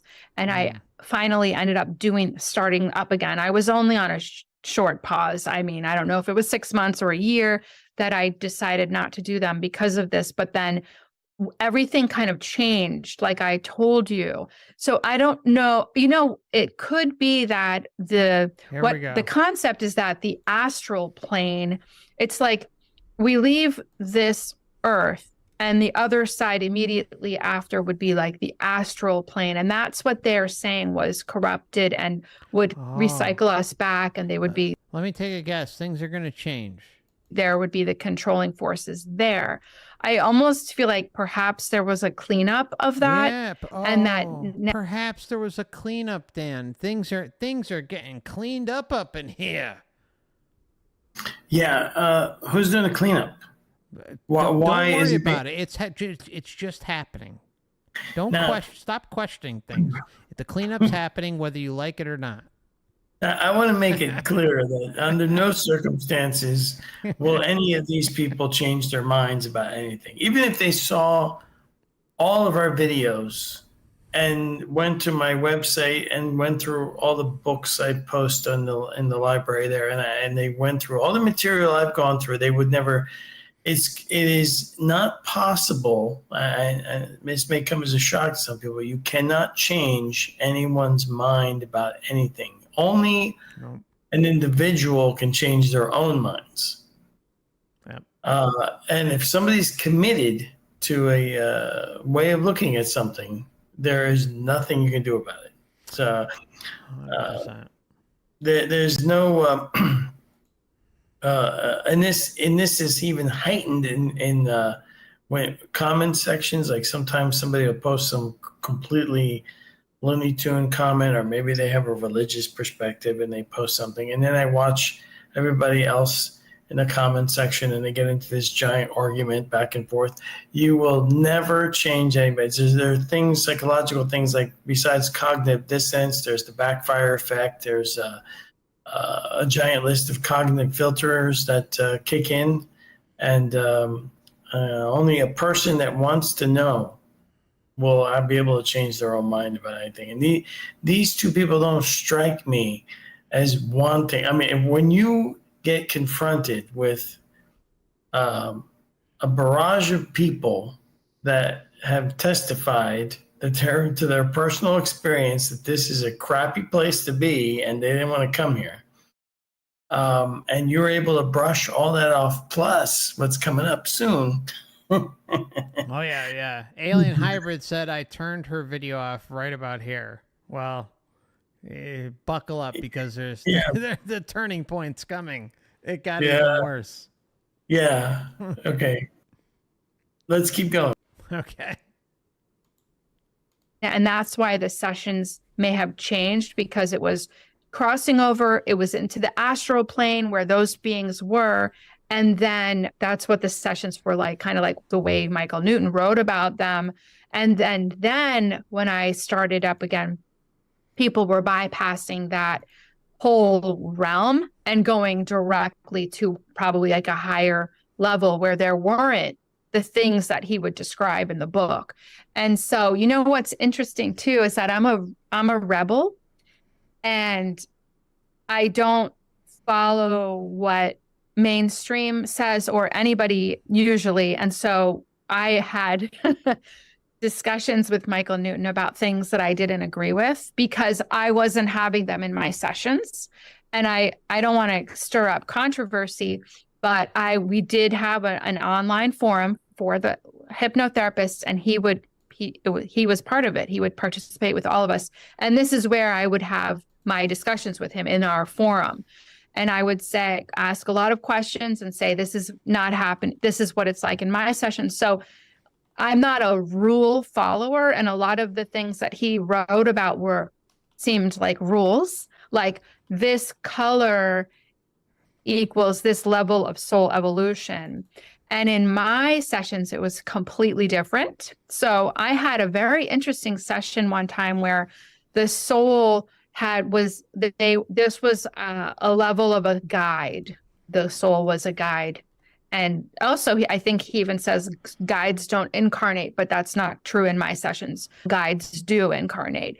And so this soul was with their soul group, and they were all guides, and each one had a different color.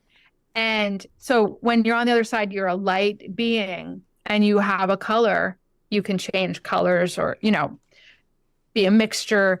But this client, it described the meaning of each color, and the purpose. Each color had a different frequency or purpose, and it was to guide people. This one is compassion. I don't remember the colors, but and this guide helps, with the theme of compassion. This one is for inspiration, creativity, and they each and they're all. And I would ask, are they equal like levels, or they're yes? You can't compare or put in a hierarchy what color is higher than another, or what theme or quality is more important than another or higher than another. So I have found, and a lot of other hypnotherapists, LBL therapists have said this too, that the colors that he wrote about are not like the way that he says in terms of an evolution of a soul. They're all equal and just have different purposes or meanings. They're healing. There are colors for a healer soul, and they can even vary. So soul groups are so varied and different with their specialties. But so going back to your question, I went on a tangent there, but I feel like perhaps there has been a cleanup of some of that, and that we are going directly to a higher realm beyond the astral plane in our sessions. And I think that's all right. There's so many points in this video where I could have stopped and just ranted and ranted and ranted, in so many of my new sessions, people they're just going beyond the astral now. I feel like they're going beyond the astral. How? I mean, do you know there's a very, very small segment of the quote-unquote soul trap population out there that make these claims to kind of put this narrative out there that like, I've been beyond and I know what's going on and you don't. So this is how things are. Even William Buellman, a long time OBEer, right? I've read all of his books, consumed all of his lectures, and I know Dan has probably gone through all of it, if not more. Okay? He talks about how it took him a long time. And if I recall specifically, he said about 10 years, if not more, to get to the point where he was experiencing things that he felt were possibly outside this reality, or outside, should we say, the Matrix? I don't know.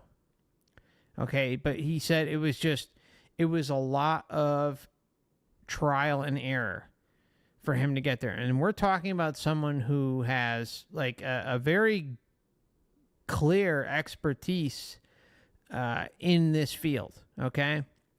And then there's others as well. And he talks about kind of like things you can't describe, like even varying different colors or different, but the different colors things are also situations that pop up in NDEs. Like colors are more vibrant and incredible, which NDEs are OBEs, but they're people who have their life on the line in the moment.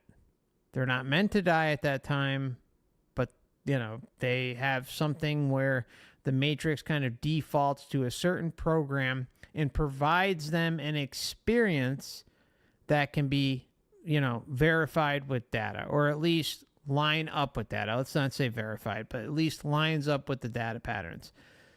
I do not believe for a minute that what Stephanie is saying here is true. I think she's trying to cope and present a narrative of love and light and say that, hey, everything's, okay, everything's all right. We're just going through this shift. It's okay. I'm seeing a change in my clients right now. And, and they're going beyond the astral. I mean, I hate to say it, Dan, but you know, I think between Melissa and Stephanie, they've consumed a lot of what I've talked about, probably a lot of what you talked about, a lot of what Wayne's talked about, and they're crafting certain narratives that protect their individual empires. That's just my opinion. Well, I'm yeah, not going to say anything else. Opinion for legal purposes. Yeah, sure, absolutely. Everything we do here is our opinion because we're just presenting deductions that we've made based on the totality of the information we've looked at. That's all. That's right. Everyone should do their own research and come up with their own conclusions. Yeah, sure. As long as you know, I recommend that you first learn about things like cognitive dissonance, and then you be willing to confront and control that when you're doing the research. Because I guarantee you, it can be very deep in there. But also, you know, she said, it's nice to hear anybody, because I'm like that. I don't like to go along with the status quo. I want to question things all the time. Even as a young child, I drove my teachers crazy. The problem is that for somebody who wants to be a rebel, she ended up basically lining up her conclusions with the status quo. So I don't know how that is rebelling. You know what I'm saying? I don't understand that. Oh, 100%. Yeah, when I heard her say, you know, I'm a rebel at heart, like, you know, again, like it just seems like, again, opinion, everybody. It seems like things are conveniently crafted against the soul trap, and then when you have titles, video after video saying, you know, the truth about the soul trap, the truth about the soul trap, the truth about the soul trap, and everything is about like just making you convinced or trying to get you convinced to fall in line with the systematic narratives that are out there. Well, you know, something seems off. Yep. Regardless of what anyone believes. I need to go out of the room for a minute. Yeah, Mark, you know, I do too. Let's just take a 5-minute break, all right? Okay, I'm good. And we'll be right back. Yep. Thanks, everybody. Appreciate you. We'll be right back.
Thank you for your patience, everybody.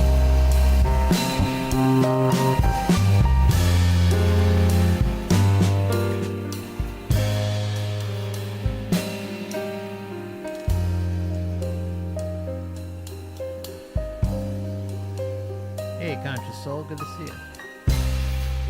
Candidly, Maria, Denton, Paul.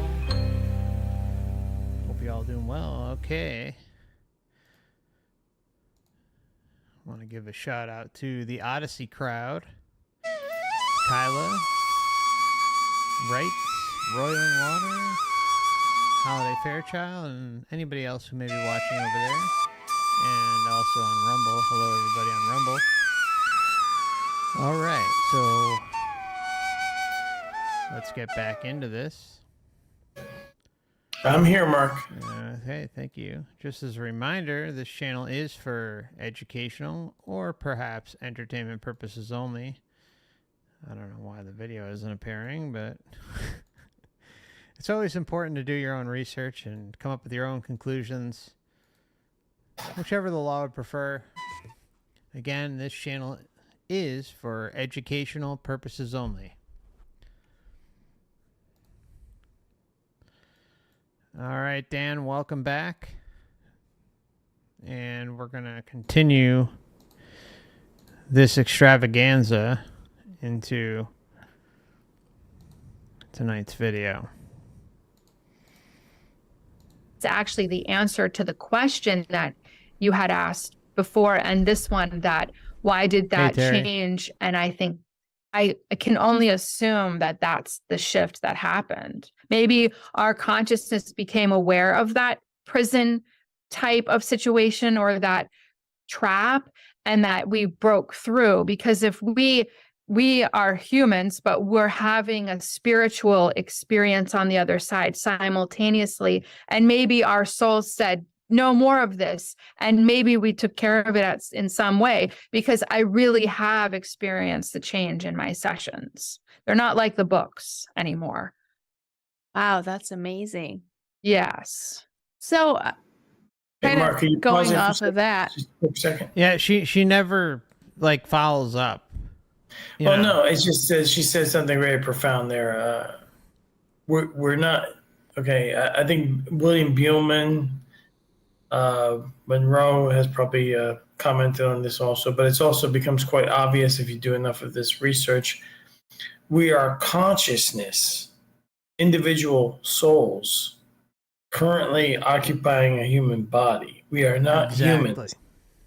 We are simply currently in human form. Yeah, we're at a rest stop. Well, not a rest stop, a parasitic stop. Yeah, basically. It's a rest stop in New Jersey. Exactly, the armpit of the nation on the New Jersey Turnpike. And no, but at no least they offense, pump the gas for us, right? I used to be from there, so I can say that. Yeah, I drove through there many times. The only thing I enjoyed about New Jersey was that they pumped your gas for you. But I remember like when I was a teenager driving through there early on when I got my license, and I went out to like pump my gas and like, no, it's illegal for you to pump your gas. I'm like, what? I'm like, wait, what? I'm like, yeah, get back in your car. We're pumping your gas for you. And then it's like, oh, okay, I got to tip the guy. It's like, I'd rather just pump my own gas, you know? That's right. But remember, you live in a free country. Yeah. But don't pump your gas. Not allowed. No. If we are no longer part of that system that he wrote about in his books, which for anybody who's not familiar, he writes about this like whole like heavenly realm where people go on the other side to continue their learning and have all these experiences, ultimately with the goal of having their next reincarnation on Earth. So if we're no longer part of that system, are we still here for the same reasons? Did we ever really need to come here to grow spiritually? Or is that just what we were being told? What a question. That's the ultimate question that maybe none of us know. But I do want to say, and I'll talk about it in a second, but I also want to say that even though we've just said what we said here, the souls do still experience some of those same things, like going to the life selection room and watching the movie of the different lifetimes that they could choose from. Maybe they're given an option of 3 bodies and lives, and they can watch the movie of that life or go into it and exceed, like, to make the decision and feel it. And so these things do exist still. It's so I don't want to say that that we as souls are not still doing things like that. And then to get to your question about it's confusing to me, because aren't we perfect? Aren't we loving and more knowing as souls? And so then why do we come here? I still think that we come here for the experience. And I always ask, this question. So, for example, on the other side, we're in total love, bliss. We don't have a physical body. We don't even have an emotional body, because the emotional body of the human. Wrong. You don't have an emotional body. No, like the life review proves that that's incorrect. So let's get that out of the way. If you have a life review, you're going to have the bliss. You're going to have the overwhelm. You're going to have the overload. But you're also going to live through the transgressions, the positives, the negatives, all that stuff, and have an emotional component and compassion and empathy for those that you may have hurt or affected in a positive or negative light. So I find that to be completely false, just based on what the data shows. Your thoughts, Dan? Yeah, well, she was bouncing around a lot in this last segment that you played, and she even said, I was confused. Now, sometimes you can be confused. You can be confused because you're trying to figure out what truth is, and you're getting different opposing pieces of information, and you don't know what to believe. Or you can be confused because you have to use your cognitive dissonance to maintain your premise, and you have just received conflicting information. And so now you have to get rid of that information, which is what I think more of what likely is going on here. She is a good data collector for hypnosis, probably, but she's really, in my opinion, really bad at interpreting the data, because these people have made up their minds as to what the data means before they even analyze it, and it has to mean that it's a loving thing. Everything's love, and all good, and it's light, which doesn't really jive with actual love. No. Like, I was thinking the other day, I was taking my dogs for a walk, and they have to do their business. Yeah. And I was thinking, if I was creating a place, a realm, if I was imagining what some body, which people, or consciousness could occupy in a physical place where they could experience physicality, to different degrees, I would not. The disgusting design of life here, the way we have to consume and expel waste and all this other stuff. I just thought about it for a minute. What would I design? Well, I think it would be more like charging a battery. So it would be like your body would be able to absorb energy when it needs to fulfill itself, and the energy would be this like different like energy balls that would float around or whatever, and you could just choose different colors, and different colors will give you different experiences or different flavors, and and something clean, something simple. We've even designed stuff that works that way, right? We've invented batteries so that we could put energy into something, contain the energy, use the energy, and then refill the energy. And there doesn't have to be any disgusting waste that comes out of the battery to, when it's done feeding. It just comes back out as energy. I mean, why do we have to be so gross? Oh, don't even get me started on that. Don't even get me started on that. You know how often I think of that too? Like when I'm not, no, it's like you, I don't even want to talk about it. It's just, it's so insane. It's a really bad design. Well, it's not even like a design. Like it's yeah. Well, no, I'm with you. Like it's a horrible design, but I think it's. I'm gonna just put this out there. I think it's a reflection of the system. Let me just say it. Taking a dump, taking a leak, right? All that stuff, like just how nasty it is, right? How it's something we all have to do. I think it's a reflection on the day-to-day life that we all live, and what this whole system, what the puppet masters think of us. It's a really like sadistic thing. That's just my opinion. It is. It's a way to humiliate. It's weird, man. It's really weird. Humiliation. Yeah. It's just. I don't know. I would never think. I would never create this. Never. That's the thing. Never. We're supposed to be created by some kind of all-knowing, all-loving being. I would never create this shit show. Yeah. Just would not be. It would Never. just not be made it this way. We'd never allow children, men, women, whoever, dogs, cats, to whatever, either work in slave factories, or to be whipped and abused by owners. None of that stuff would be allowed to occur. Dogs are, and cats are some of the most amazing beings and creatures on earth, right? They provide much love and assistance and necessary like I don't know what, like leveling, they're just incredible. Yes. And yet they're made to suffer in great numbers here. Yeah, huge numbers.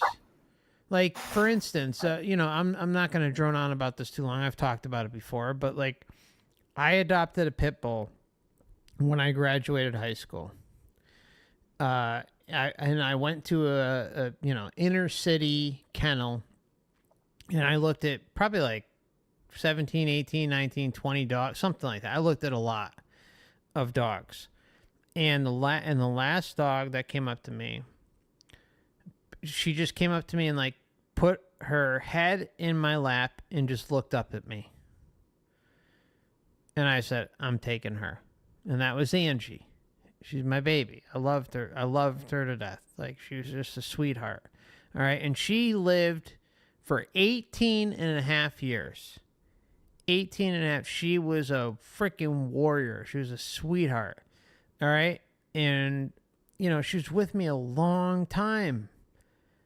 And, a lot of dogs don't live that long. Like, it was, it was a really special experience for me.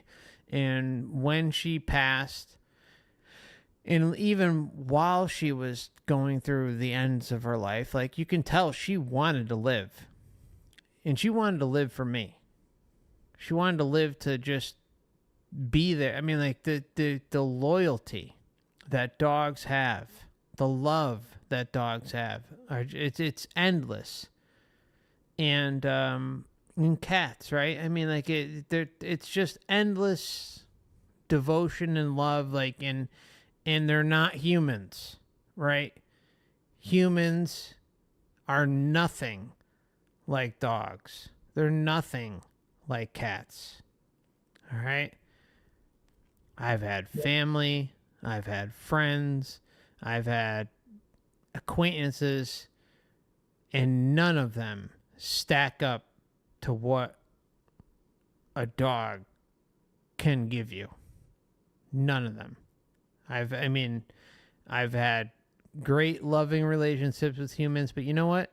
At the end of the day, the dog's not going to judge you. The cat's not going to judge you. They love you and care about you to the end. And how anyone can abuse that loving relationship is just, it's beyond me. Beyond me. Yep, totally agree. Yep. Yes. And you know what? And kind of going off what you just said, Dan, as far as like, I can't tell you how many times I've thought of this, and I hate thinking about this, but it has to be said. It has to be said. I can't tell you how many times I have been with my dogs and you have the knowledge of what's going on here and thought to yourself, well, the dog, the cat, the compassionate, empathetic animal that is loyal and loving to you, what if that's all part of it? That's not to take away from those experiences at all. At all. But it's a hell of a good hook. I came into this world. I've never not had a dog in my life with the exception of 2 years when Angie passed. That's the pit bull I adopted when I came out of high school. She, like I was so crushed that I said, I'm never going to get another dog again. But I'm not going to say that, it hasn't crossed my mind that, having that loving, incredible experience is not a setup. That doesn't take away from the experience and the incredible gift that it is. But at the same time, given what we know about how the system works, I think it's important to put out there. And a lot of people aren't going to want to hear that. They're just not going to want to hear that. Your thoughts? You never know. It's always a possibility. Yeah. Okay. Well, let's move on. Yeah, sure. Let's keep going. And comes with I the just human said that. form. And so we don't have those extremes of emotions. Too dark. And so we sorry, want guys. to, every time I ask that, the answer is that it's fun. And so I think it's a challenge. I think maybe it gets boring. I don't know if it could possibly get boring on the other side, but it's the contrast. And so I even had a client that it was hilarious. He and his soul group thought that every single thing that happened on earth was hilarious. And even murder, trauma, the most horrific things from their perspective in the soul state, they thought it was all hilarious.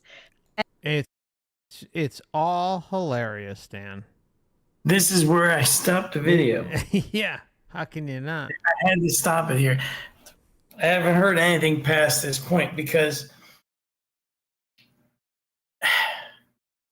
it's one thing if you're watching like a fictional movie or television show. Deep down, it's fiction. There's a lot of violence in the story, whatever.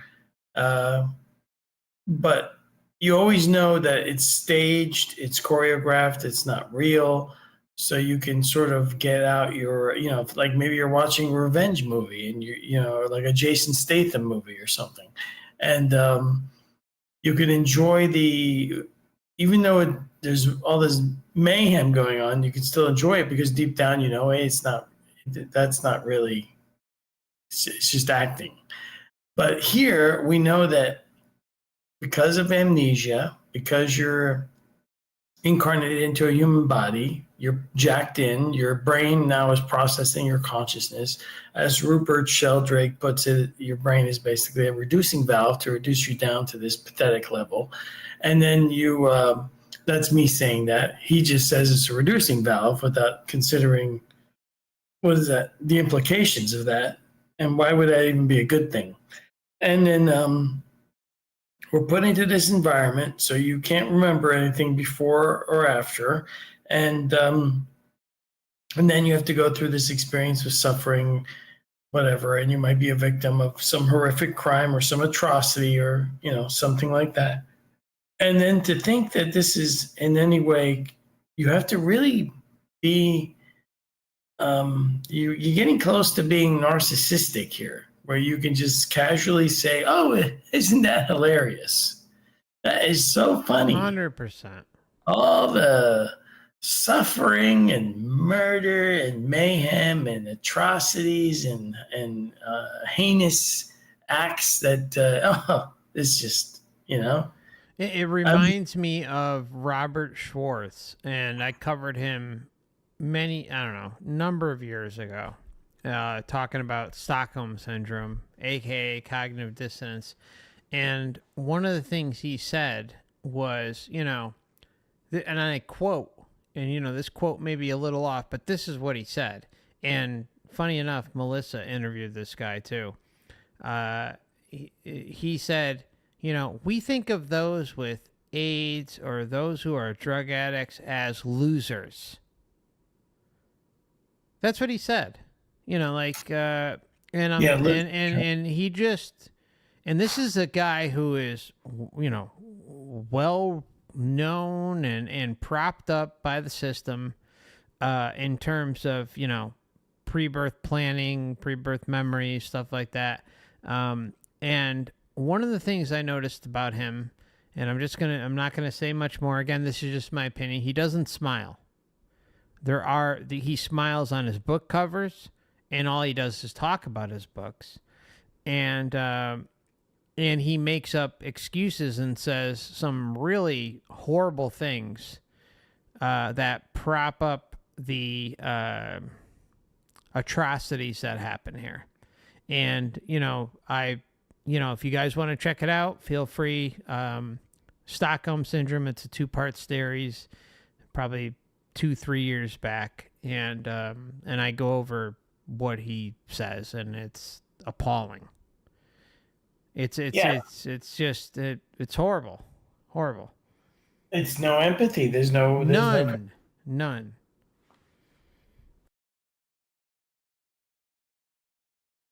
Thought that every single thing that happened on Earth was hilarious. And even murder, trauma, the most horrific things from their perspective in the soul state, they thought it was all hilarious. And so, not everybody's ready to hear that here, but nobody should be. And it was funny. We were both laughing a lot because of how funny they were perceived. You notice how she admits that, yeah, I'm laughing too. There's not a laugh about that. There's nothing to laugh about. Absolutely nothing to laugh about this. This is where, you can really see, like, if you ever wondered how far cognitive dissonance, if there's a limit to it, there is no limit. You can literally justify anything. I think human beings are created to be containers for consciousness for some type of slave purpose. And cognitive dissonance is like a programming baked into the design, because it makes it absolutely easy to have people believing whatever nonsense you want to have them believe. Well said. Things as souls. So I had another client. This was a fascinating story. Fascinating. She and her husband, they had been married for, I think, 25 or 30 years. Wait to hear this and this was all in the plan that he would then have an affair and their marriage would end. And the souls explained that They had made this agreement in order because Buckle they up. thought it would be fun. They thought that her being so devastated would be fun, and him being so regretful and alone after that, because it wouldn't work out with the affair, and then she would leave him and then he would be alone. He thought it would be fun to be devastated and alone for the rest of his life. And then she actually had another love come into her life that was planned, and she would find love and happiness, and he would know about it. And Can you believe this shit? Can you believe this? And I've heard this in something similar in Newton's first or second book. I don't remember which one, but this is something I've seen pop up. Yeah. It's gonna be great. We're gonna go down there together, and I'm gonna cheat on you and make your life miserable. And it's gonna just, when we get out of here, we're gonna be laughing up a storm down here. Can you wait, honey? Let's get down there as soon as we can.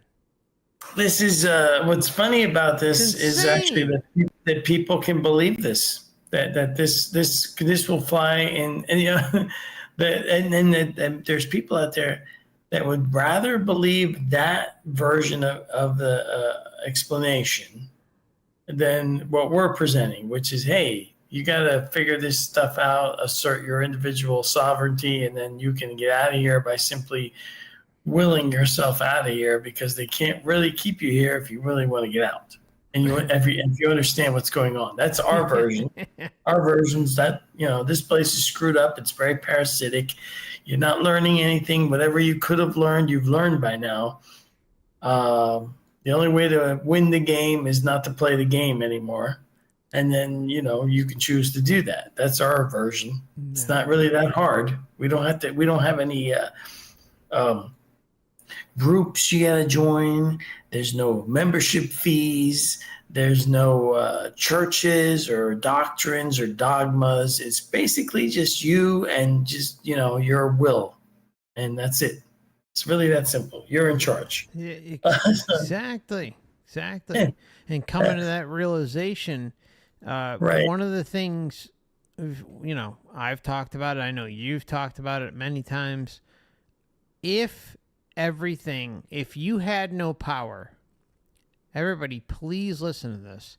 If you had no power, if we had no power as individuals, why would the system put as much effort into this deception like it does? It goes way beyond delusion. It goes beyond, just completely. The whole point is to take away from your individuality. And that it couldn't be more clear. Why would they put so much effort? If you didn't have a choice, if you didn't have a say in any of this, if you couldn't reclaim your essence at the time of natural death, why would the system put as much effort as it does into fooling you? Why? It makes no sense. Even if you look at the backlog of history and everything that's happened, regardless of what you believe about history, and, we know it's skewed and all that stuff, but there's certain things that we know, like certain trends, certain, music, certain things that happened that was laid out to the public and tried to, and pushed onto the public. Why are they putting certain narratives out there that, in my opinion, strong opinion, revolve around implied consent? I see that information is there, and it's all designed to get everybody here sucked in to believing a certain narrative. And as long as the system has the collective, I've theorized about this before, and I don't know if it's true. Like, maybe it only needs 51%. I don't know. I mean, I'm just talking out of my ass. But what we do know is that, and especially with what we saw a few years ago, is that the vast, vast majority, regardless of how they feel about certain things, at the end of the day, they're going to fall in line. They're going to do whatever they need to do to preserve their safety and security. And the human body, the human meat suit is designed in a certain way that it requires survival mechanisms. So, I don't know.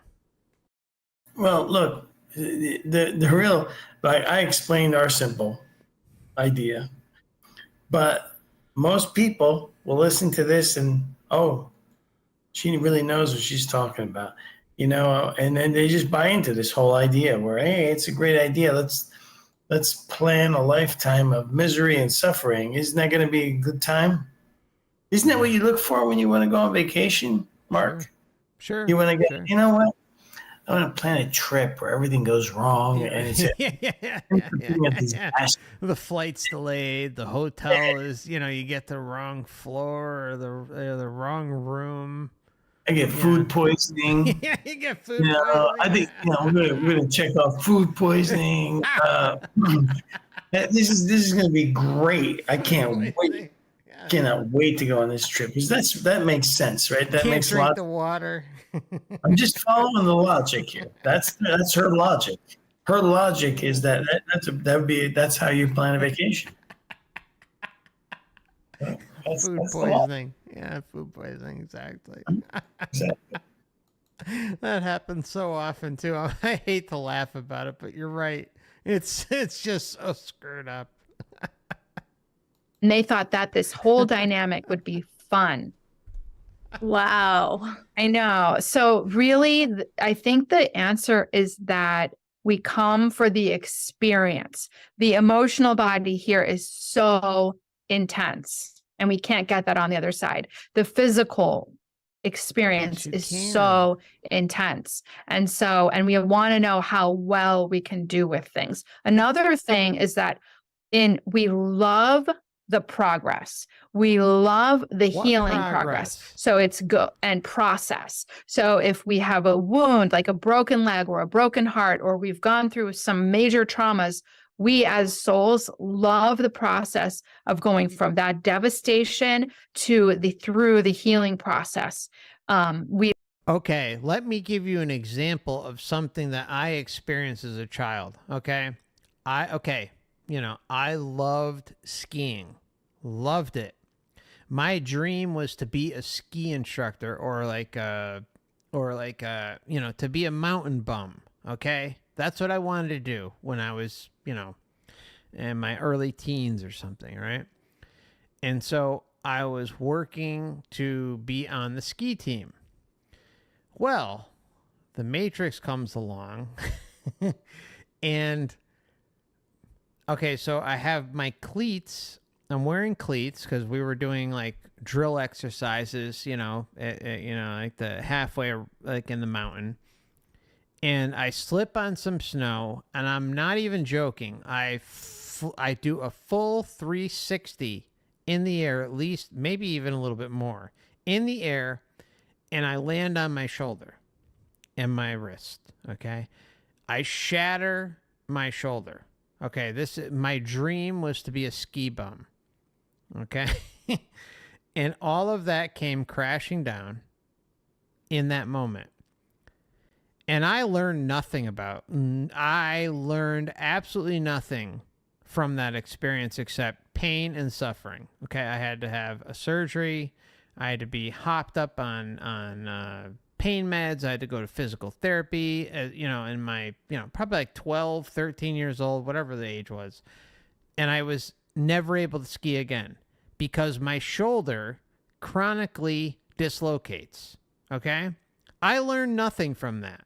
In fact, I didn't just not learn anything from it. I felt like everything that I wanted to do, at least at the age of 12 or 13 was stolen from me. Like my dream was to go and ski in Colorado or Utah, and kind of be able to experience those types of things and hopefully be able to secure a job or like be able to ski competitively. All that stuff was destroyed, and I learned nothing, absolutely nothing from that experience. So, here we are. I'm just going to throw this out there and say that, what she's saying is complete bullshit because it's just hope porn. That's it. It's just trying to suck you in and get you to believe certain things. Now, maybe some of you out there can relate with what I said with something else. Like the other thing I did was I love skateboarding, right? And I shattered both my wrists. Like I was an idiot. I was reckless, and I would jump, speed bumps and ramps and make my own ramps and do all sorts of, things that I probably shouldn't have been doing without protection. And, I shattered both my wrists, shattered and dislocated my shoulder with skiing and stuff like that. And all that stuff just eventually had to be put to the side because I knew I couldn't do them anymore. But those are things that I loved. And I was hoping to kind of bring into, my adult life. Now, again, whether that would have happened had I been able to not have those things occur, I don't know. I mean, you do certain things at 12 or 13 years old and you don't even really think about them. And, they're pipe dreams, half pipe dreams, yeah. So, yeah, I just find it complete bullshit what she's saying here. Hey, did you have any dreams when you were younger, Dan, that got shattered through some sort of highly traumatic incident? Sure, all the time. And my youth my youth was kind of rough to begin with. So actually, I lived mostly in my imagination to get by. It was the 70s were really, really, if you'd lived through them as a child, boy, it was quite the time, there was a lot. Jersey. Yeah, it was just, mostly I was in my head. Just kind of almost like as if I was waiting for the time where technology would finally catch up to where I needed it to be. But yeah, sure. I'd want to, I was very sick a lot as a child. I had to endure a lot of time, with fevers, with flu-like symptoms.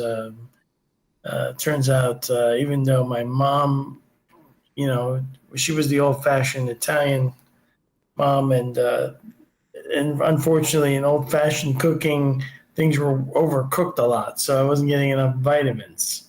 I was eating great. I had also a really super fast metabolism, so no matter how much I ate, I wasn't eating enough. And total opposite of me.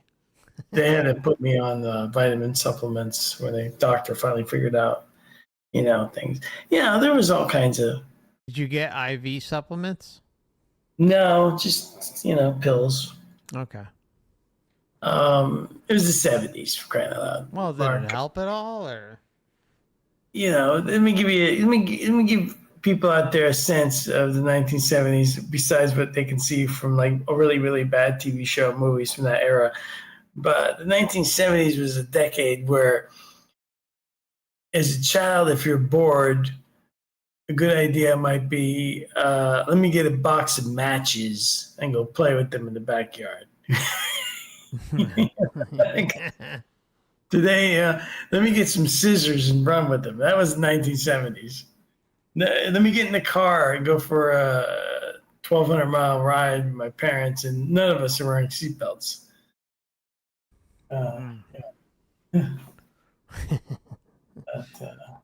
Yeah. He loved that part of it. Wow, I can relate to that in my own life experience, actually. Me too. Do you think there's a sense in which it's still important that we're loving and compassionate through all of this, that we're trying to bring out that nature in us? Or is it just for the experience and that's it? It's all about love. Just like the vast majority of the ND years who come back, it's the same in Life Between Lives hypnotherapy. The theme is always, always, always to love. So that's the number one. We are meant to love. We are meant to forgive all. We're meant to love everyone, be loving. That is the number one purpose and theme of life as a human. Amazing. Yes. So this might be another like tough question. So if you're not comfortable with it, that's okay. But I know there's a lot of people freaked out because I hear from them on my channel quite frequently about this whole prison planet thing.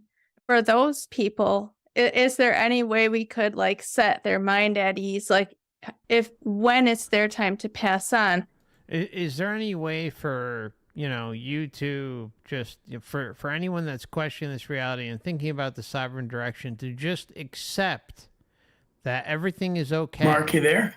Hello? Oh, I'm sorry. Is there any way for this whole system to just accept everything as if it's okay, and just go along with the show? Is there any way to just ease everybody's mind and not question the reality that they're given? people, is there any way we could like set their mind at ease? Like if when it's their time to pass on, is there a way that they can tell if they're dealing with a truly loving entity that's there to help them or somebody who might have ulterior motives? That's a great question. And It really is. based on all of the NDEs and LBL hypnotherapy sessions I've witnessed, I never think personally that there's anything to worry about when we cross over. Wow. To me, it always seems loving and benign and absolute bliss and oneness and pure joy and love. So I would really hope that anybody who has those kinds of fears just drop it, because the fear is what's Just drop it, Dan. Just drop it. Dan, stop questioning things, all right? Why are you even here tonight? You know what? I'm going to kick Dan out of this chat right now. He shouldn't be here.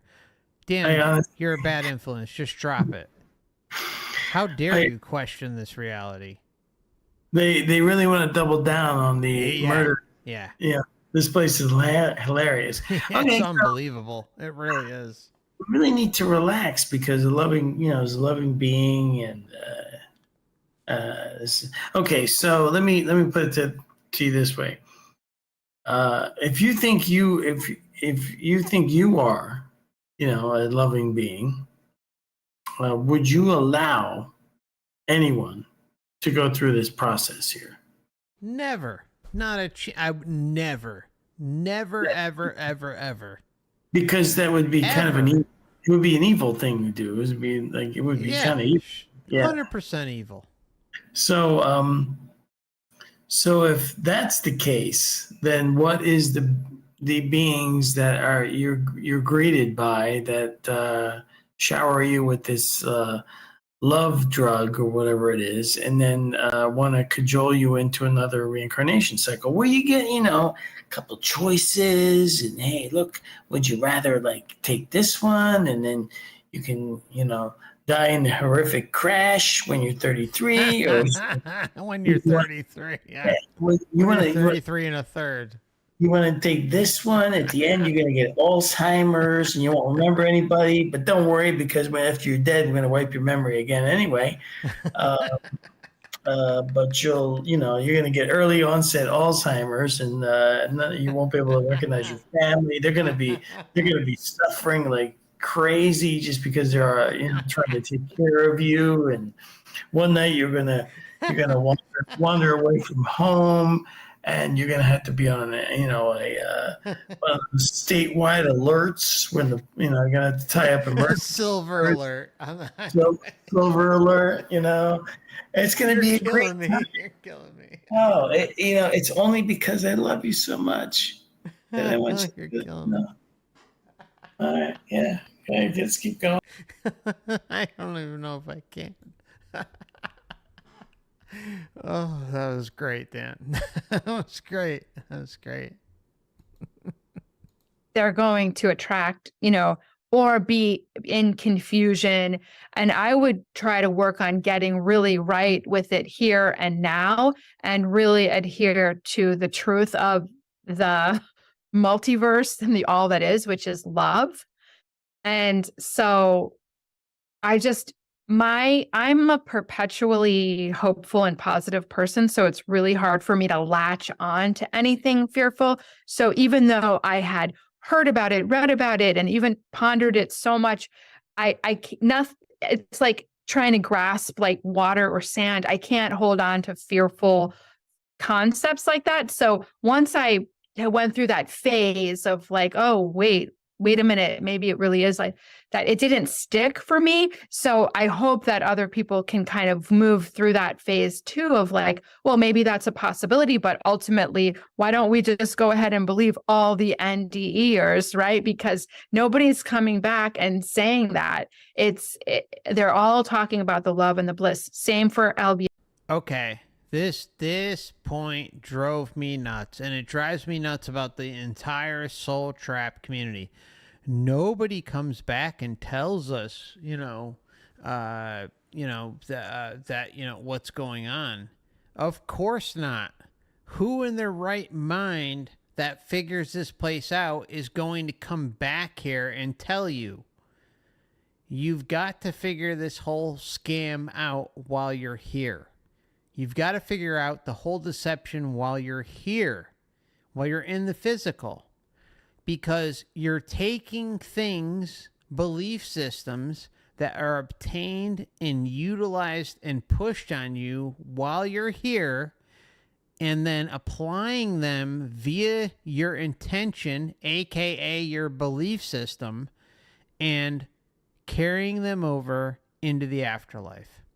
That's the difference, okay? And it makes a lot of sense. Makes a lot of sense. And so when I hear things like what she said, it's a thorn in my side. And it's something that pops up in the Soul Trap kind of communities.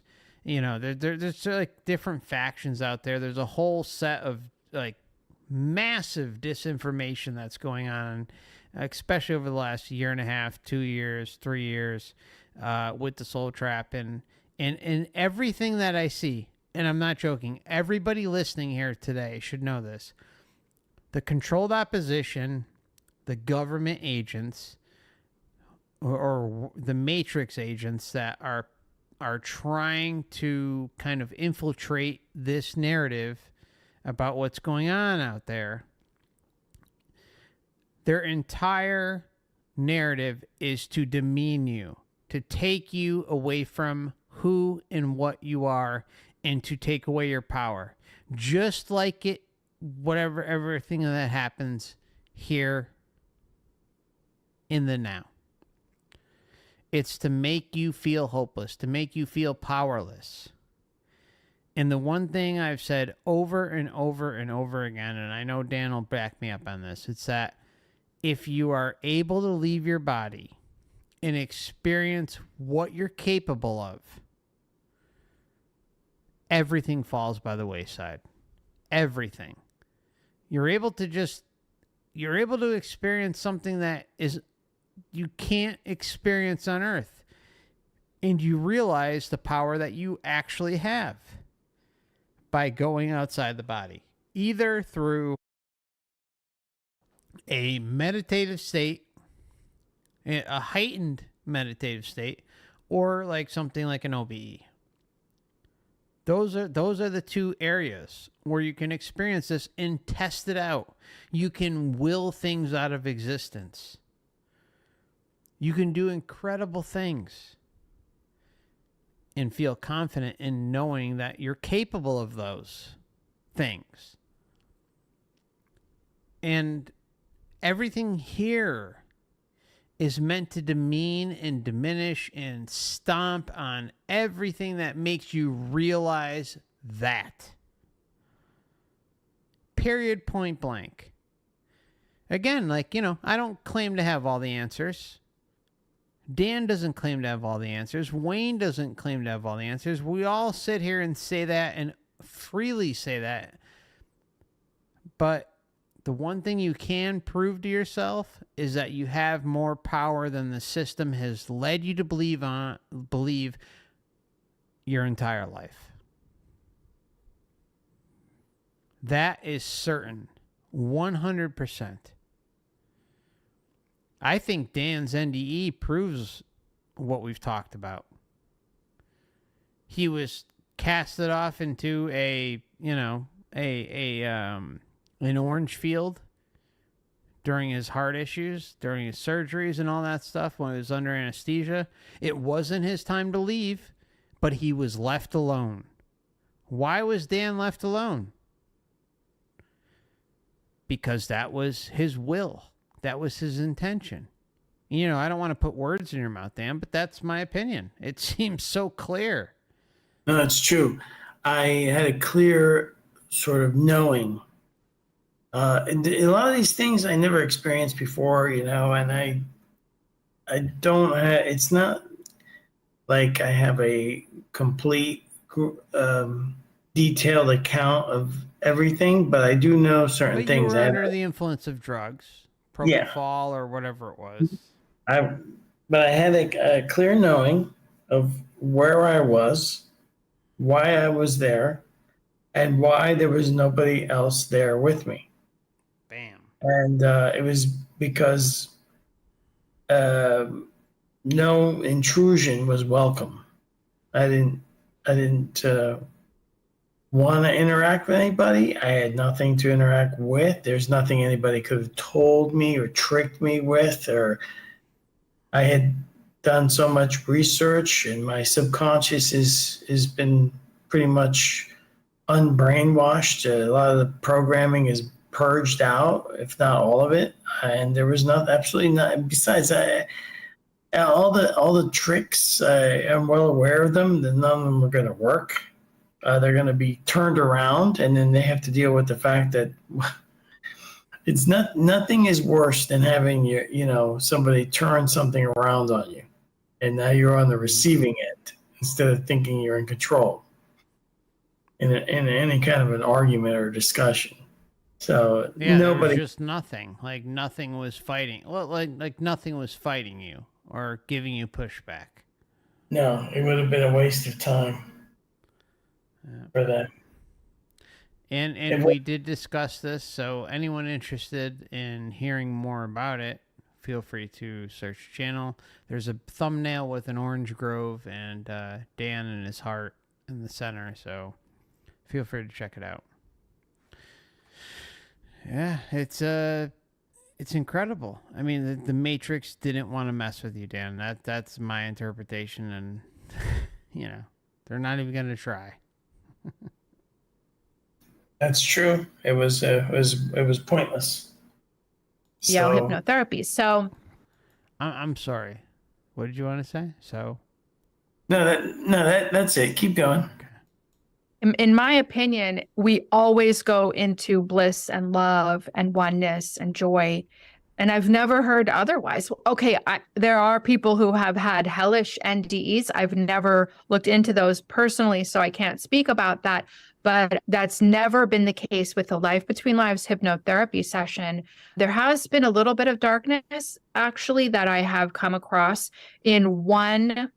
I only can remember one client who, or two, there might have actually been two in all 15 years of doing this. And they had agreed. They had made an agreement to embody with both the light and the dark. Those really scared me because I could feel the darkness. I'm an empath, and those were difficult sessions for me because my body responded with fear. I could feel the resonance of it in my body. But so that was very strange. And so there is darkness, and many humans do have some darkness in them, but it's a choice and it's an experience. I think that we get to choose these things at the soul level. It's a choice and it's an experience, and it's picked out on the soul level. But when we look at the way the world's run, everybody, Dan, like this whole world seems to be a juggernaut, like of a small group of individuals that continually are able to yield control against the masses.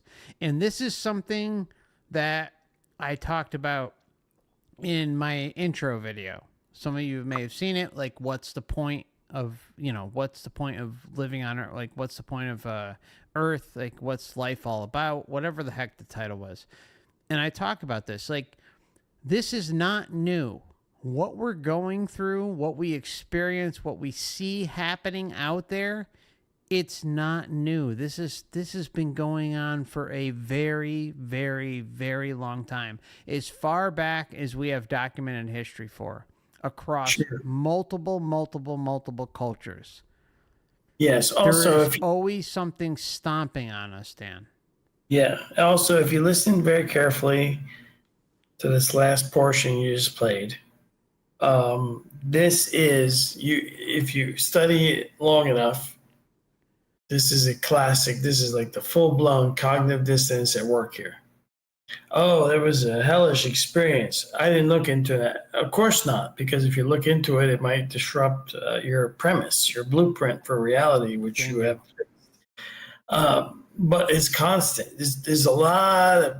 She go in this last clip. She's going back and forth into this very, very confused narrative where, okay, I've run into stuff that doesn't make any sense, and she's just kind of glossing over it. It's a marvel to watch when you know you're watching it in somebody. It's a marvel to watch how it works, and it's just okay. And what did she say? She's an empath. Is she so empathetic? Yeah, I mean, but a lot of people make those claims. Murder's hilarious. Yeah, murder's hilarious, but I'm an empath. And what I want to say is, like, this video, this is really important, everybody. I really want to kind of give you an idea as to how the algorithm is trying to steer everybody away from this topic. All right. Clearly, just in the last couple of years, I mean, I've noticed it, especially in like the last year and a half plus. Like, there is a coordinated effort to get everybody who's looking at this topic to think in a certain direction. Okay. So I want to just give you I'm just trying to give you an idea. All right. Okay. So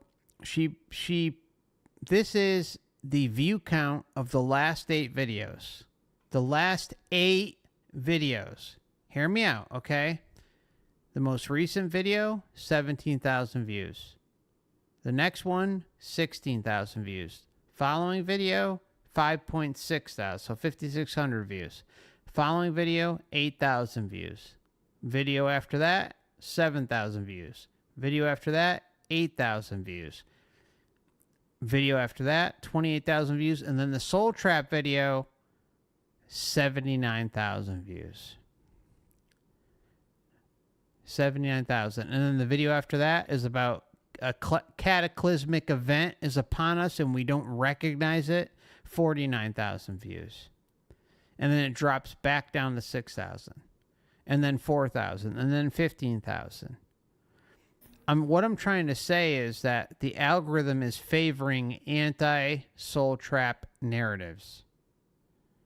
Okay? It's trying to get people to say, hey, there's an explanation for this. Yeah, things seem messed up right now. Things don't seem right out there, but here's the explanation. And anything that's kind of veering you off of that path of questioning things is popular. Kind of like David Icke's book.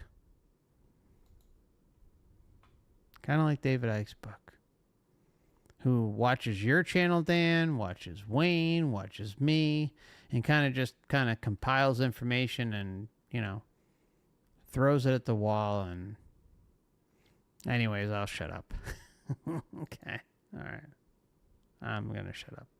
And yeah, so that was a little bit of a tangent, but really I would hope that people would somehow just learn to let go of fear and worry, because if you tell yourself, I am part of God and I'm going home to be one with God and the light, then you can purposefully do that. You could just accept it. you could purposely do that, Dan. You could just accept everything, right? Just accept it. Don't question anything. Just accept it. Sovereign. We have the ability to See, she command used with the our word. will and align with our soul and, say, when I cross over, I am going into the light, the ultimate oneness, all that is light, the benevolence, the goodness, the light, and the love of God, or the all that is, whatever you want to call it. So I think I would say just command that you're doing that. Wow. I love Wow. That's just like just command that that's what you're going to do. Just fall right back in line, do what you're told, follow the matrix, stop asking questions, and everything's going to be okay. Can you believe that that's what we just heard? It's It's unbelievable. it's a lot of confusing thoughts It's going not through. even confusing. It's a direct order. I mean, yeah, but in her thinking process is very her thinking process. Yeah, sure. yeah, it's extremely confused. It's all over the place. Just hear this again, my friends. I'm going to back it up just a little bit. Just a little bit. And worry, because if you tell yourself, I am part of God and I'm going home to be one with God and the light, then you can purposefully do that. We are sovereign. We have the ability to command with our will and align with our soul and, say, when I cross over, I am going into the light, the ultimate oneness, all that is light, the benevolence, the goodness, the light, and the love of God. Or see, do you see the twist that's happening here, everybody? My channel, Dan, Wayne, we've all talked about this, and regardless of how this all plays out, I've talked about sovereignty for a number of years now. Dan's talked about it, like how having that sovereign intention is key. And she is deciding to take sovereignty and manipulate it into saying, hey, I'm sovereign, but I'm going to follow orders. I'm going to go to the light. I'm going to do as I'm told. And that is that. Do you see the insane manipulation that's going on here? And again, don't go blasting her. Don't go leaving comments and being nasty and calling her or anything like that. But this is the type of cognitive dissonance that we're dealing with. Look, how is she coming up with the word sovereignty unless she's listening to my channel? I'm sorry. I'm just going to say it. Mixing in sovereignty with how this whole thing plays out and just saying, oh, don't even think about it. Just, hey, you're sovereign. Do your own thing, go your own way, but follow the rules and go to the light and do as you're told. How is that sovereign? How in any way, in what multiverse realm is that even remotely logical or sovereign? Follow the rules, do as you're told. Anyways, I don't want to rant about this too long. You got anything to say on this one, Dan? I mean, you covered that. That's freaking crazy. Yep. Or the all that is, whatever you want to call it. So I think I would say just command that you're doing that. Just command. I love that answer that you gave, and I agree 100%. My personal thought on it is that we have the power to create some of this. Even with near-death experiences, it seems that sometimes people have a part in creating what they're experiencing. Exactly. So that if people are going into it afraid of a certain thing happening, then I don't know if that would be enough to create the experience for themselves. But I think it's an unnecessary fear to carry with them. Okay, so Melissa here, she brings up a decent point. And this is something I've talked about many, many times on this channel. You can't live in fear. You can't live in like complete anger. You can be pissed off here and there, like, and just laugh at the insanity that's happening. But as far as like what's going to happen when you leave this physical body at the time of natural death, don't at all let that like fester in your mind and allow it to get to the point where you're questioning whether that's the right decision. I think everybody getting to the strong point of inner knowing that, yeah, hey, something's really, really wrong here. Nothing makes sense. And I'm going to do my own thing and go my own way. That should come from the fire within. It shouldn't come from something exterior rooted in fear. That's exactly what this freaking Matrix wants.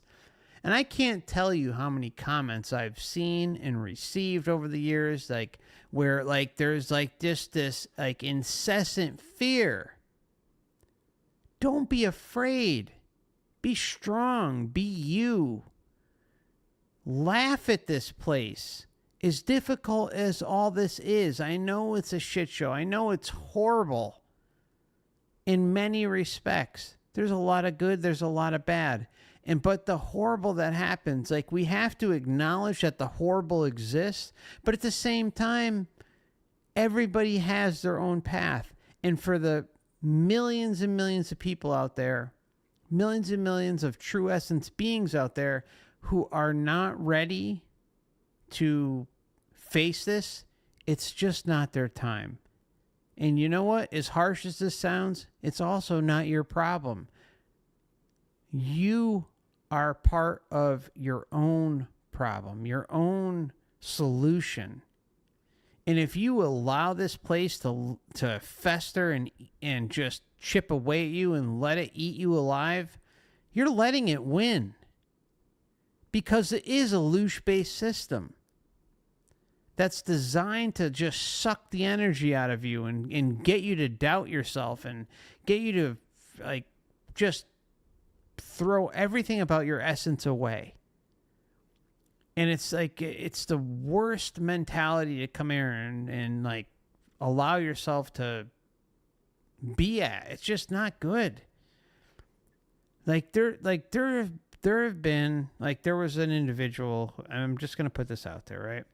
There's an individual who has watched my channel for over 3 years, right? And he has left nothing but negative comments over the course of those 3 years. And this isn't to pick on him. It's just I never banned him. I never blocked him. Like, I always just thought, like, everybody's just going through their process, right? Like, I've looked at that over time and said, you know, I think it's important that everybody has their process and learning and growing and kind of coming to a quote-unquote reluctant acceptance about what this place is. And so I respect everybody's path, and I don't want to interfere or to, you know, be like a thorn in anybody's side. But what I started to notice is also at the same time is that there is a clear combative disinfo group that is likely rooted from exterior forces that will go unnamed to kind of take down the morale, the ethics, the positivity about kind of building everybody up in the information that's been shared here.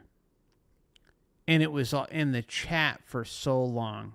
And I let so much slide, you know, like the whole freedom of speech thing and you know what? I'm down for that. But you know what? At the same time, after doing this for so long, and I don't know how you feel about this, Dan, but after doing this for so long, the toxicity stops. It's over. You want to be a toxic parasite? Get the fuck away from this channel. You're not welcome here. You're going to be banned instantly. Okay? If you have alternative views, you're welcome to share them. But if you're a toxic parasite that is doing the same thing over and over and over and over again, you're out of here. Okay? I'm not going to deal with it, and nobody in this chat should deal with it. Alternative views are always welcome. Always. But if you're being a jerk, if you're being a parasite, if you're sucking on the energy of the vibe and the flow of information that's coming from here, you're out of here. Period. The end. Let it be known. I'm not going to deal with that bullshit anymore. I'm just not. And and you know what? And I'm sorry. I apologize to everybody in the chat.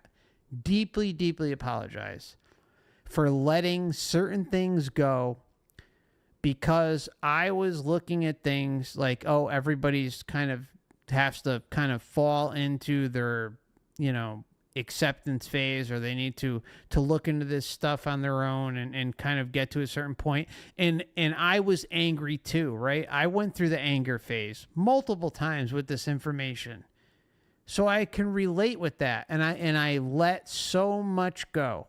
But what I realized is that if you look at the chats, the live chats, over the course of like a couple years back, they were extremely volatile, extremely parasitic, and it was a target on this channel from day one, and this information, to make everybody feel like losers, to make everybody feel like they were worthless and that they had no choice in the matter and everything like that. And I'm sorry, I know I'm ranting, but these things, I've talked about it, a couple times before, but they need to be said. If you're a parasite, if you're a piece of shit that is trying to take everybody down with you because either A, you're a government agent, or B, you're just a complete waste of space, probably an NPC, you're gone. And it's just not going to happen here anymore. You'll be banned instantly. You won't be warned. You'll be banned. So let it be known. Anyways, I'm done ranting, Dan. I'm so sick. I'm just not going to have it anymore. I just don't care. I'm not going to foster some, putrid hatred environment in this chat or in the comment section.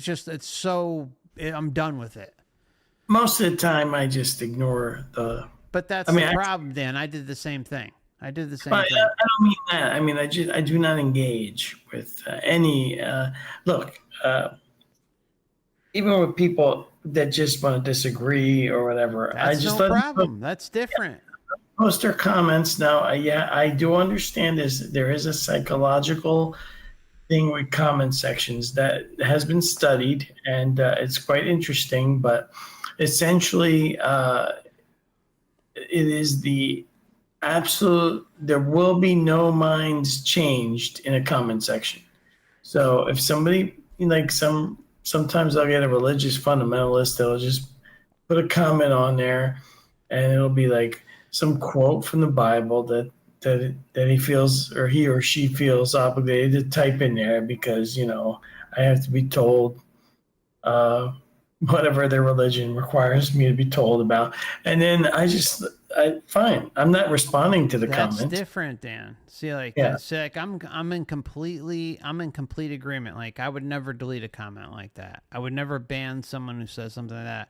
I'm talking about consistent parasitic activity. That's what I'm talking about. Like, you should see some of the chats that are the reason why the chat isn't on screen, everybody, anymore, is because of that. I would love to have the chat on screen. I love it. But I'm just with what happened in the past, no way, no how. And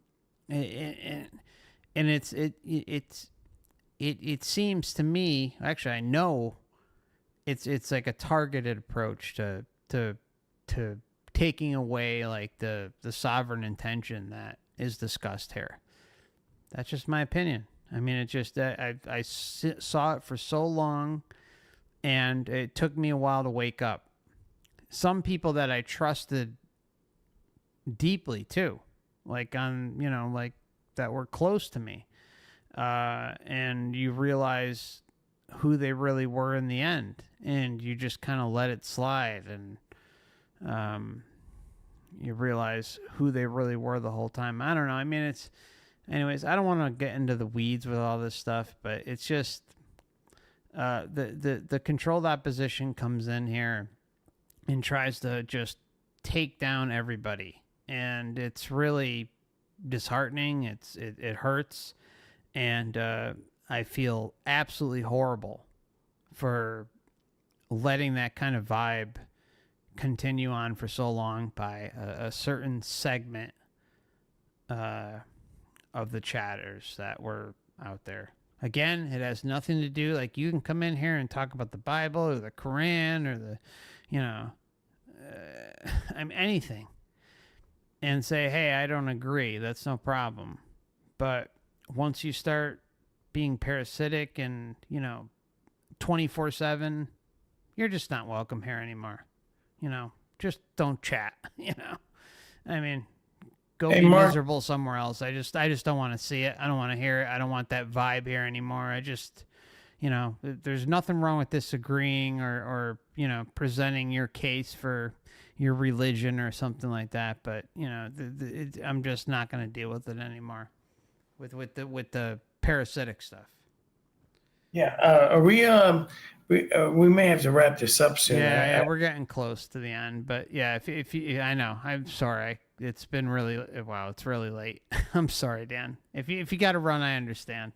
It's just there's a lot to unpack in this video, and it takes a lot to go through it. I heard one of the reviews I posted on the Acolyte was the reviewer said it took him an hour to get through 20 minutes of show because there were so many bad things. Mm-hmm.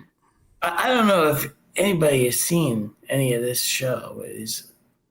There's a fire in space, and one of the characters puts it out with a fire extinguisher in a spacesuit. Okay. Wow. That is actually not whatever space is. Yeah, I'm just saying a vacuum. If you're in a vacuum and there's no air, you can't have a fire. I'm talking about crackling fire, like a campfire. Anyway, yeah, I do have to go, Mark. All right, brother. It's been fun. I appreciate you. Thanks for stopping by tonight and joining us.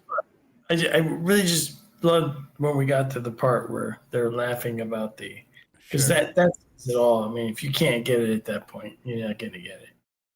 Yeah, I know. Sometimes I feel like when I'm talking about this stuff that it's, even though like you're trying to convince others to kind of research this stuff, that like it's a lost cause, but I know it's not too. Like there even if like there's one person out there who's like close or kind of just running across this or otherwise on the fence, like encouraging everybody to do their own research and look into this stuff, look at all the different data points, all the different experiencer cases, and seeing how this whole system connects and clearly shows that it's some sort of matrix simulation.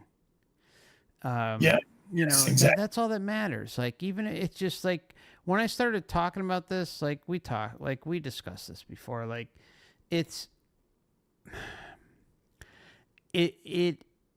took me a couple years plus to even though I knew this was going on, like, I had seen some of your stuff, I had seen Wayne's website, and kind of dabbling in and out of like the whole kind of soul trap thing, and then really, really, really kind of cross-referencing all these experiencer cases and seeing the same thing.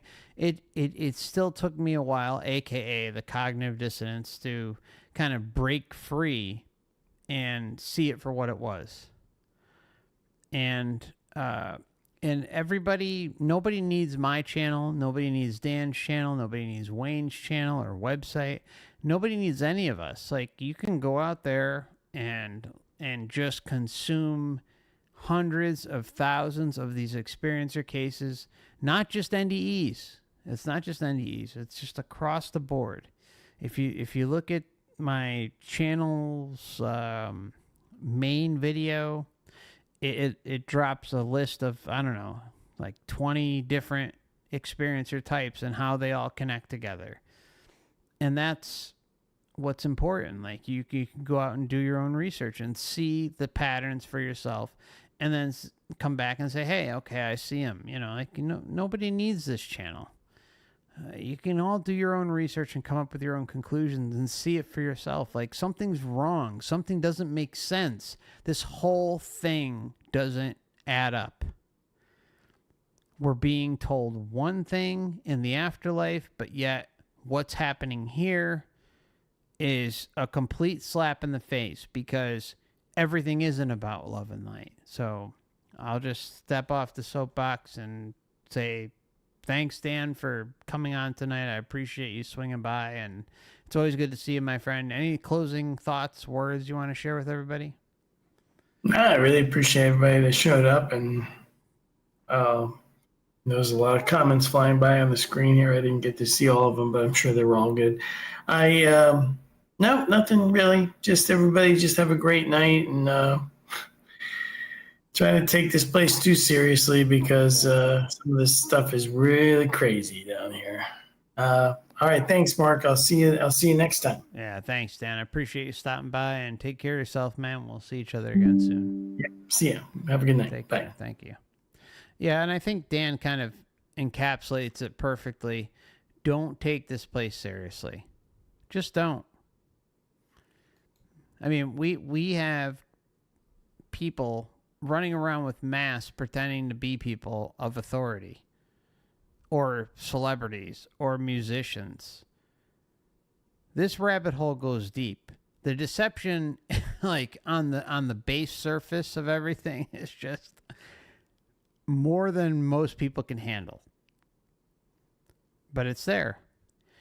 And just to kind of give you a glimpse as to how this whole thing runs with the mask, make sure when you're watching any sort of video out there of an authority figure, especially like presidents or like old musicians or anyone in authority, right? Anyone who's really popular. Make sure that the quality of the video is on max. So whatever your device that you're using is of the highest quality. Like, so if you go to YouTube, you make sure it's like 2K, 4K, 1440p, whatever. And that you have the capability of zooming in and out. The beauty of having a phone is that you can do that.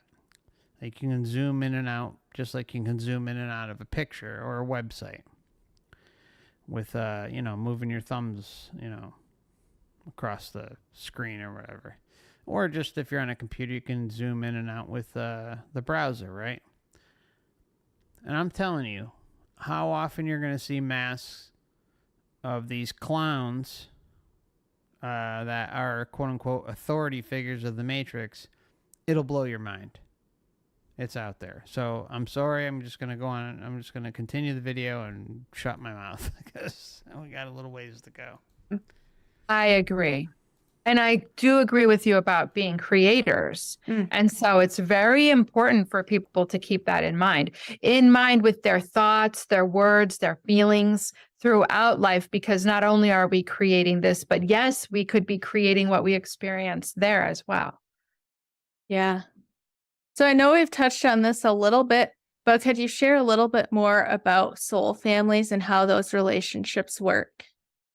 This is fascinating because soul groups are people that you incarnate with over and over again, and there's a purpose, and the purposes are to fulfill these agreements that we talked about before about the virtues, right? How if someone wants to learn about love, then maybe someone in their soul group is going to play the villain, and the antagonist. And so they agree to it beforehand. So soul groups could be big, but we could incarnate with only a few or very few members of our soul group.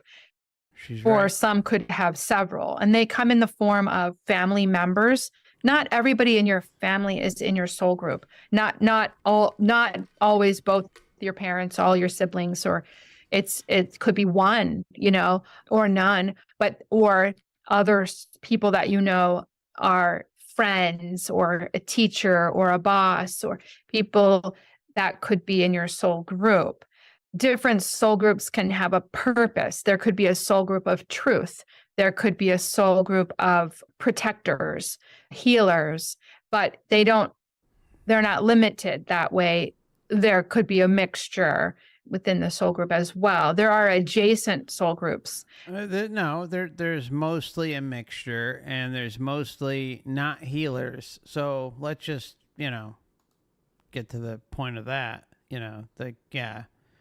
There may be healers, quote unquote, but those are few and far between. I mean, come on. I don't know. Just saying. And they learn from each other and teach each other. So other people that you might feel like they could be in your soul group, they might be in an adjacent one that's very close, and you participate in lifetimes together, or you learn together on the other side. And yeah, what other questions do you have about soul groups? I just find that the interactions, like the relationships, interesting for myself. Like, do we come to challenge each other in a certain way, or a specific relationship will give us a certain lesson? Okay, so I'm going to share a story. I'm going to back this up just a little bit, okay? I'm going to share a certain story that will enlighten, well, I hate to say enlighten because that sounds like pompous, but like that will share just how the life script works, how certain things unfold. So my mother, okay, she met a man in her life, late in her life, okay? And they just became super, super close to one another. They didn't have many years together, but it was clear to me that they were part of a soul group, that they were kind of destined to be together at this period in their life. Now listen to this. This is how crazy this story is, okay? So they go on vacation, all right, to a certain country. Now they each have roots that are supposedly in different countries, okay? But one of them finds out that no, they were born in my mom's boyfriend has family roots that were mistaken to be from another country, but actually were in the same country that my mom's family were from. And see, I'm not going to share exactly where, but what I'm trying to say is that my mother went to a cemetery where my ancestors were, okay? And at the same time, the day before, her boyfriend found out that his family was from the same town, same village, actually, that my mother's family was from. And my mother went to the cemetery with her boyfriend the next day, and well, lo and behold, there is my mother's family's plots, and right behind, just a couple stones over behind the family that passed, was his, with the same different last names. He had his name, she had her name. Her name was a little more kind of common, but she knew because her father told her, said, hey, this is where the family's buried. So it's not like, up for debate. The father confirmed where, the family was buried. Meanwhile, the boyfriend, who thought that his family was from another country, found out that he came from the country, the county, the village that my mom came from, just so happened to be in the same cemetery a few plots behind. and they had this incredibly close relationship. That is Life Script 101. They were designed to be together in that time, in that moment. They had such a close relationship. And,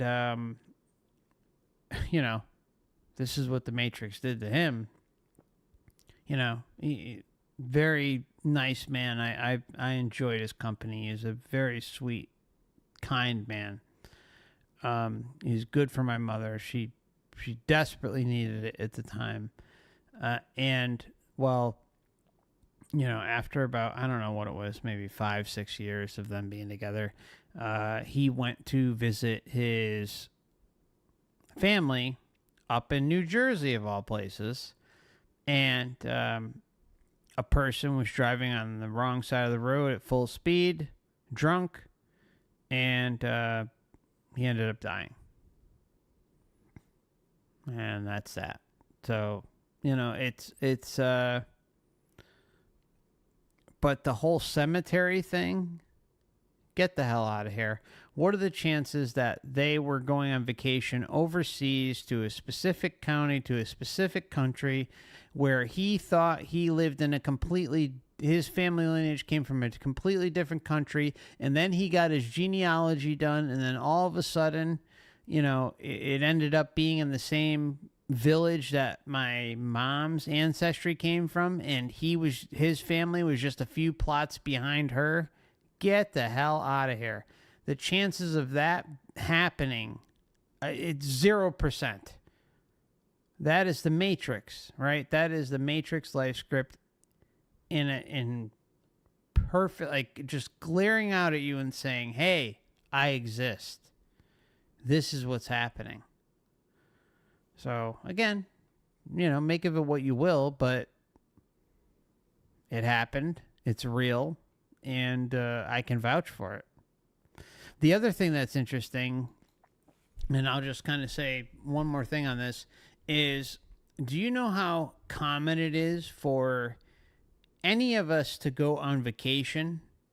And I'm not talking about vacation like, in the same state or something like that. Like, you go on vacation far, far away to another country, to, across the country, whatever the case may be.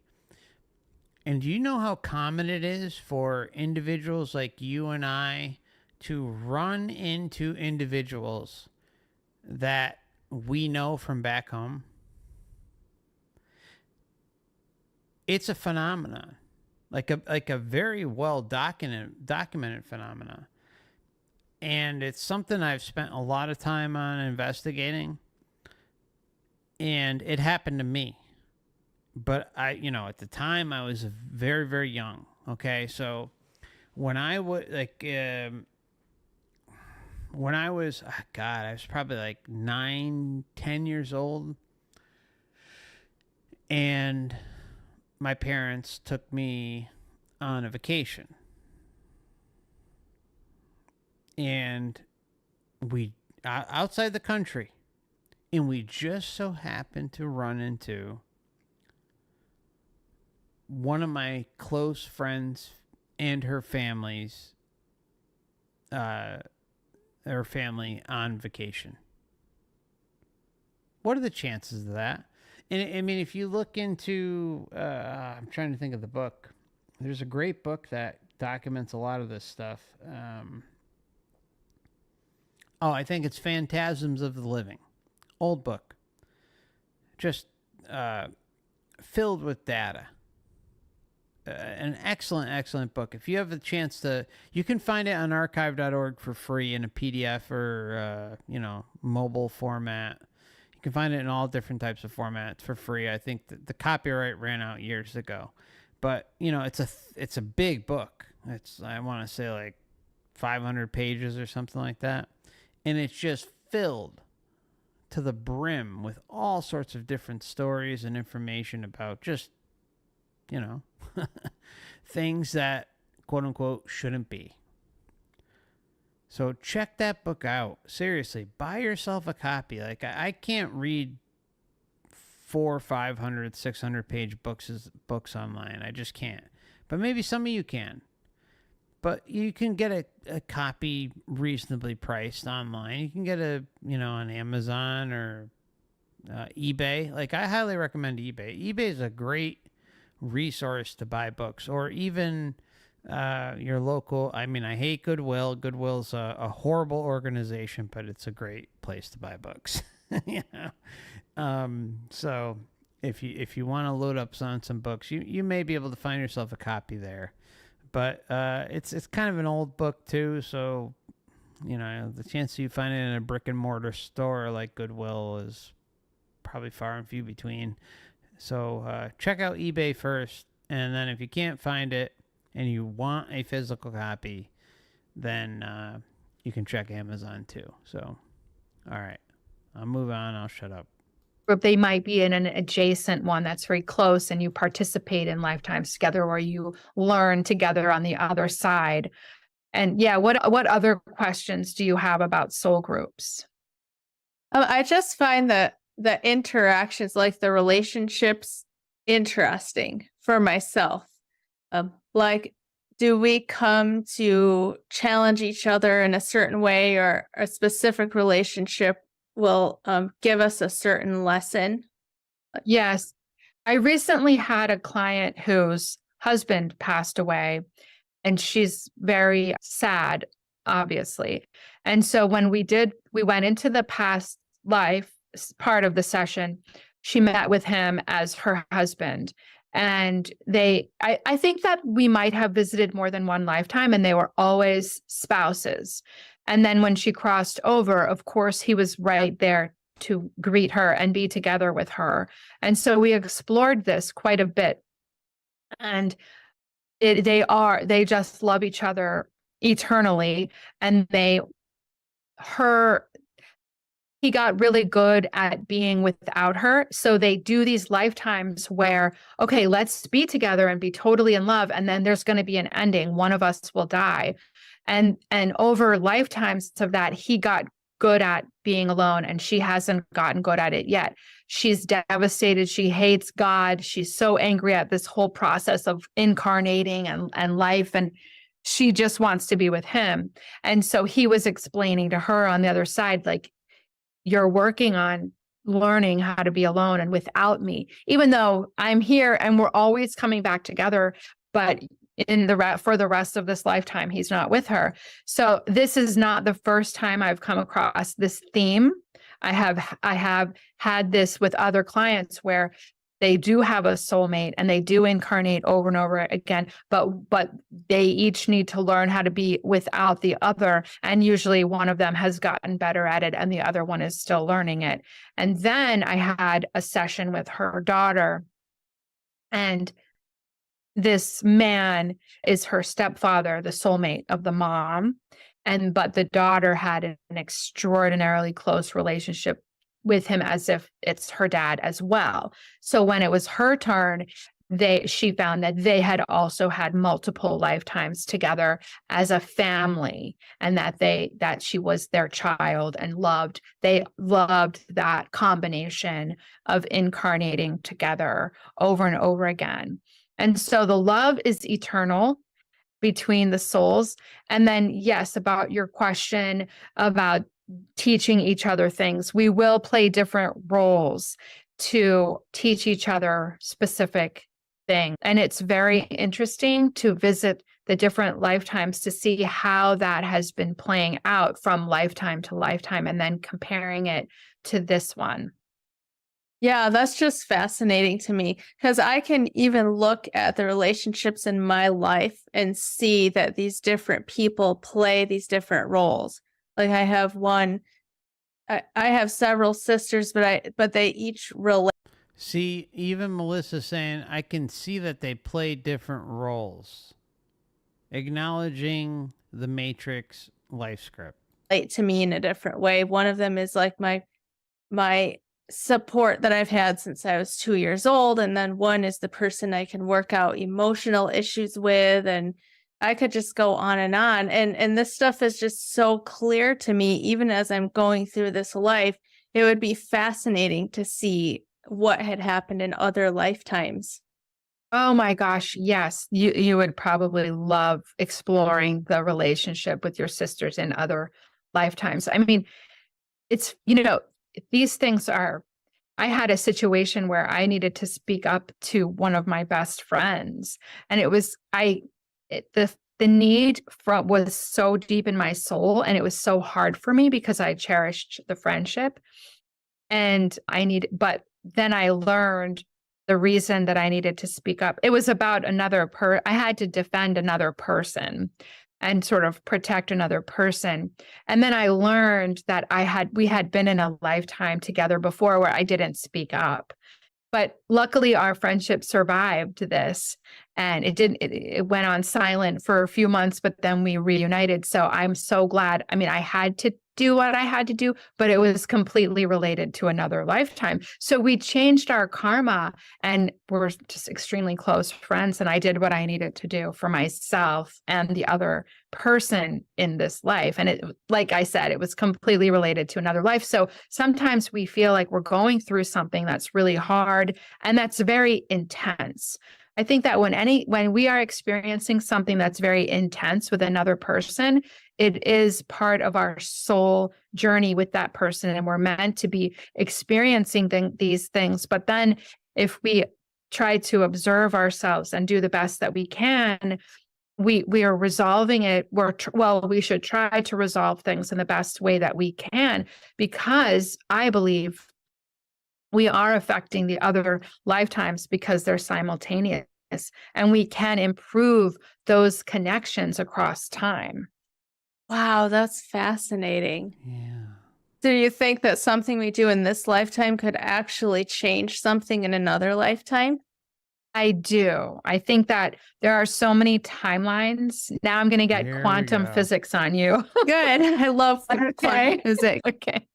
So I believe that for every decision that we make in this lifetime, there's another alternate universe with another us that's making the other decisions. So it's as if almost infinite parallel realities are playing themselves out so that we as a soul can experience all the variations of everything that we came here to experience as Stephanie, for example, to the point where, do you want me to go really?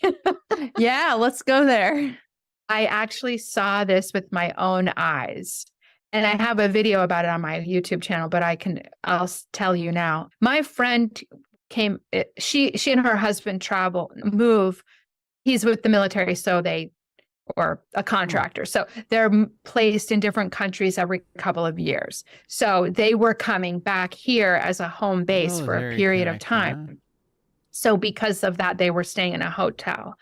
And I was going to meet with her and her son, with myself and my son, and her husband was not going to join us because it's like two women, and it was like more like a female lunch. But even though we brought our kids, he didn't really feel like joining us. But anyway, so he was just going to pass time window shopping out, in this downtown area. And so when I was driving the car to park to meet her at the restaurant, I saw him and her and their son in their car parked.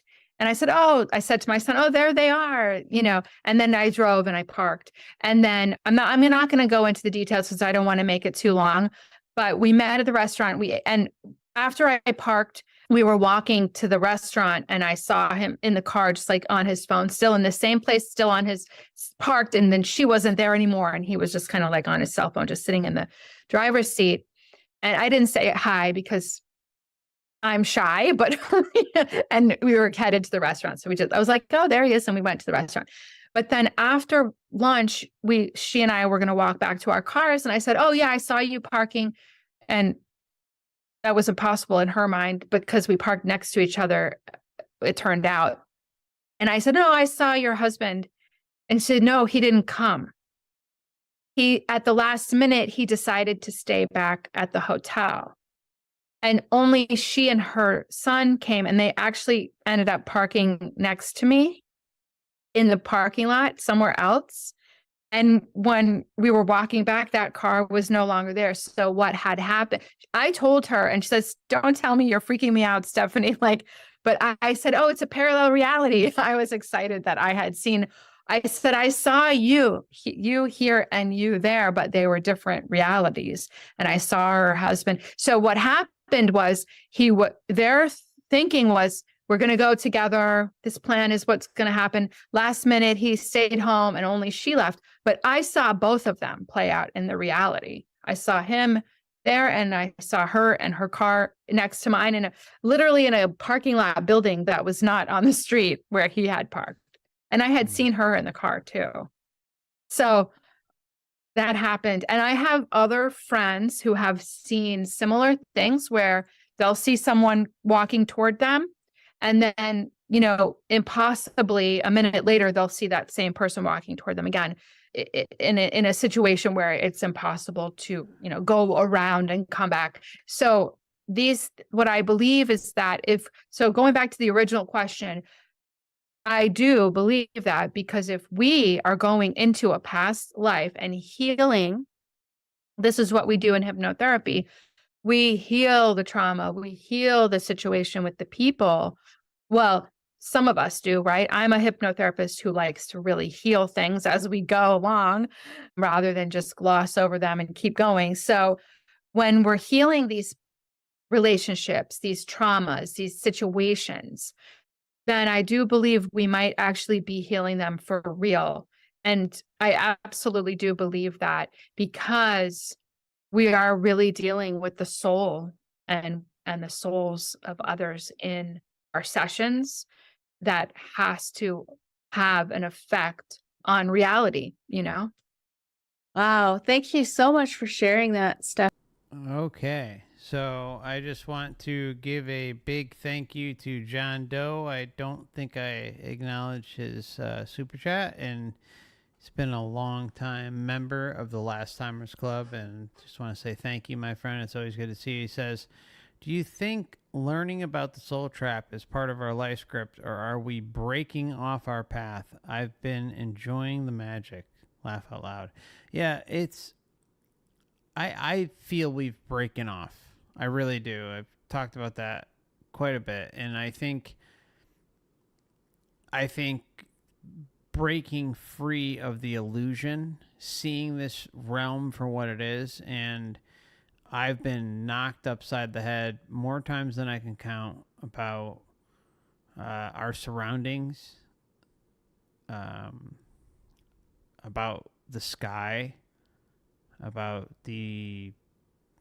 nature, and that was kind of my crash course into all this, and I started to see and experience things that defied logic. And when I say logic in the terms of things that I was indoctrinated with, and I don't believe for a minute that our life scripts involve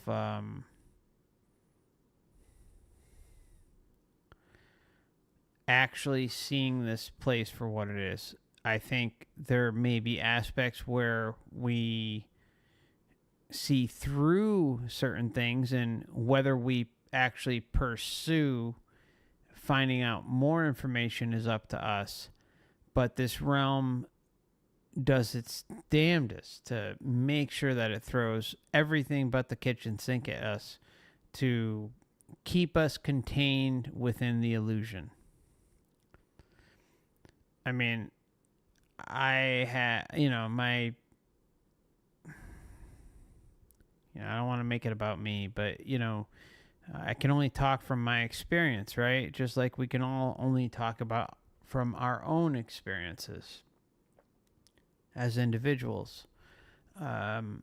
It took a lot for me to get here and to see through this realm.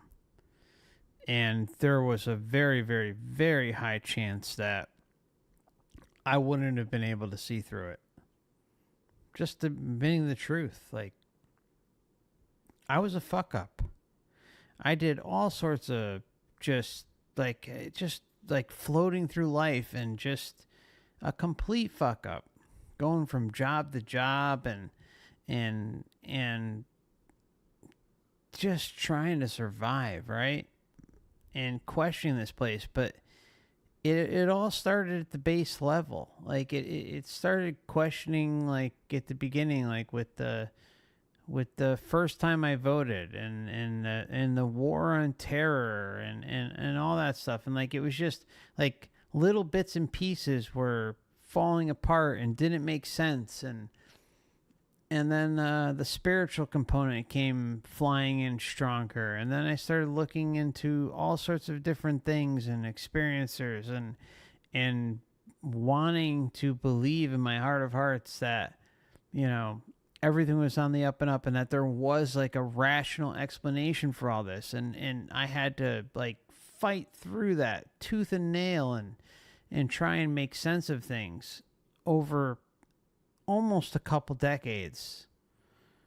Close, very close. Like what? Like 16 years or something. And I don't know. I think we have to give ourselves credit. I really do. I think we need to get to this point, to see through reality to this extent, it takes a lot. And some may skip the line and not have to spend as much time or something like that. And that's awesome. More the power to you. Like anyone who is able to kind of decipher this reality and get through this quicker than maybe some of us have, that's awesome. That's like the best gift ever. And you were just more in tune, and tip my hat, really do. But for me, it was a real battle, and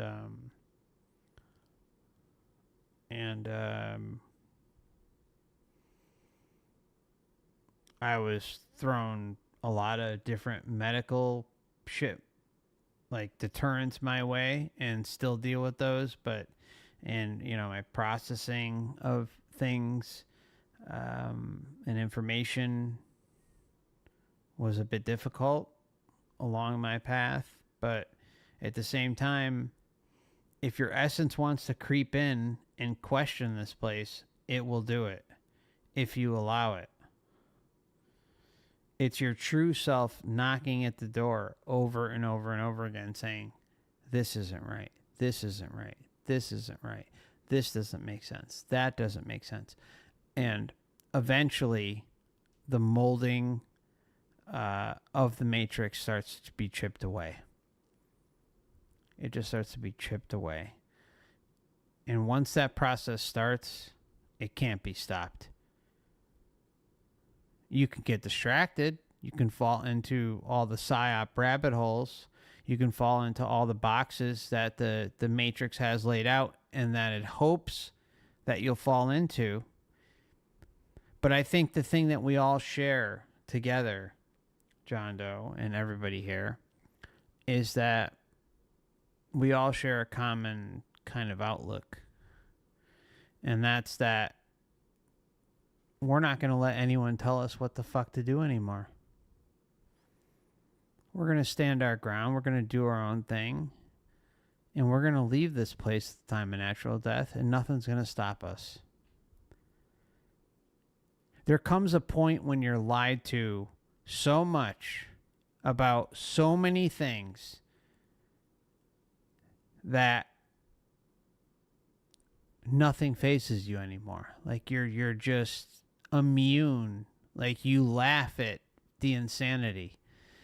And that's like those who take this reality seriously and allow it to like consume them. My heart is just wide open for all of them. I was once there.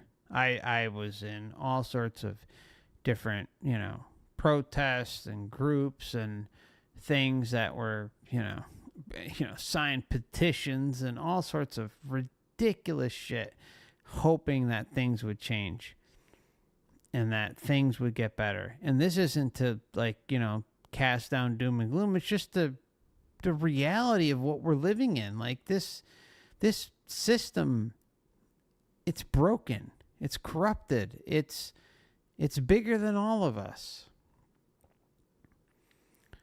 And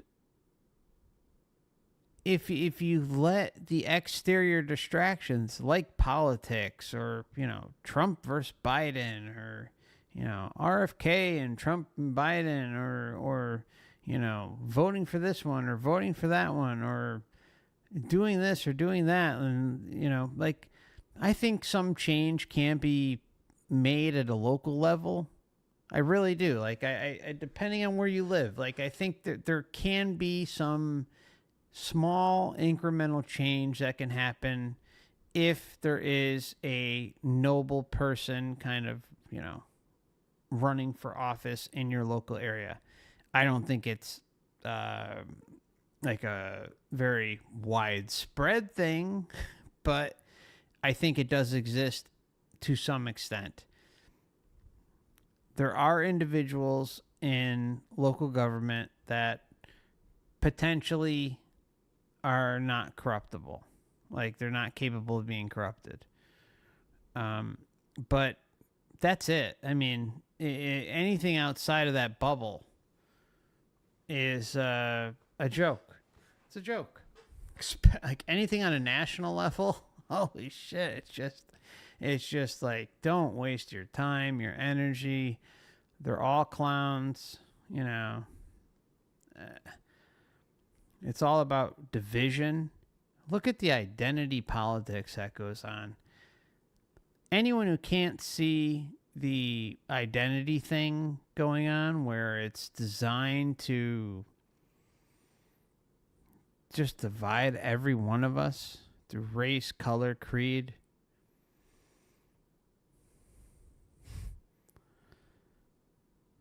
I mean, some of the stuff I've seen and witnessed just in the areas that I've been in, like, over the last 5, 6, 7 years, is just, it's horrible. It's horrible. You know, some people refuse to acknowledge this. Some people grew up in the same time period I did, but when I grew up, there wasn't this consistent race baiting insanity that went on. It didn't exist. We all coexisted and knew that that's just what you do. Like, you know, you treat others the way you want to be treated. But this whole system is designed to make us hate one another, to hate our brothers and sisters. And that objective has one goal and one goal only, and that's to divide us, to make us not realize that, you know, skin color or beliefs or this or that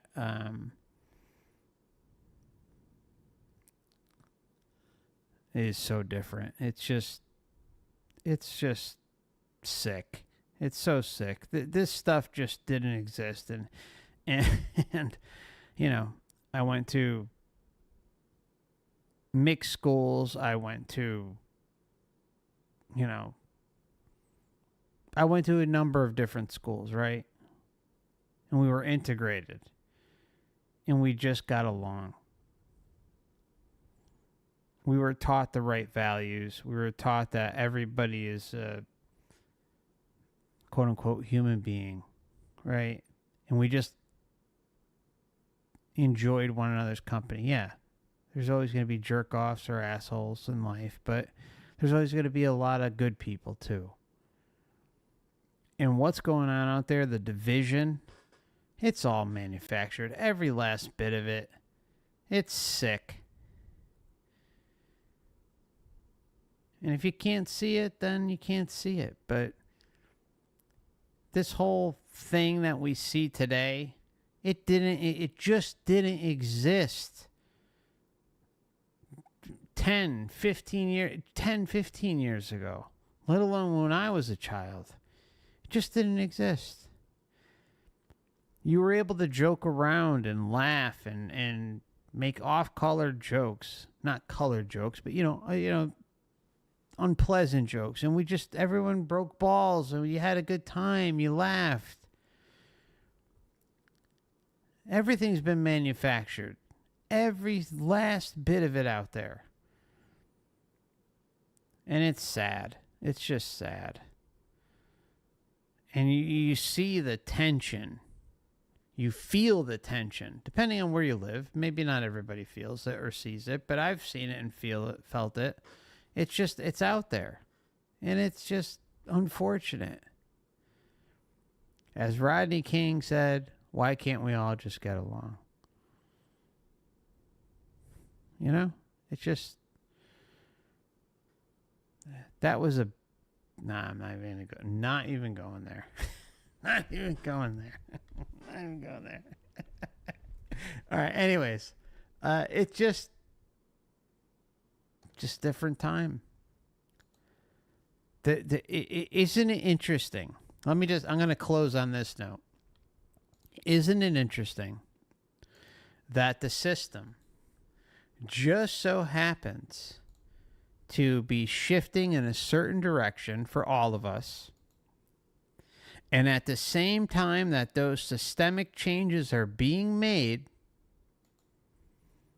it's just blatant division among everyone and everything.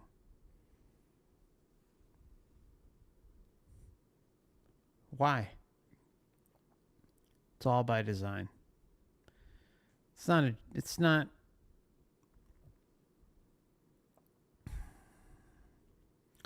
It's sad. It's just sad. I don't know.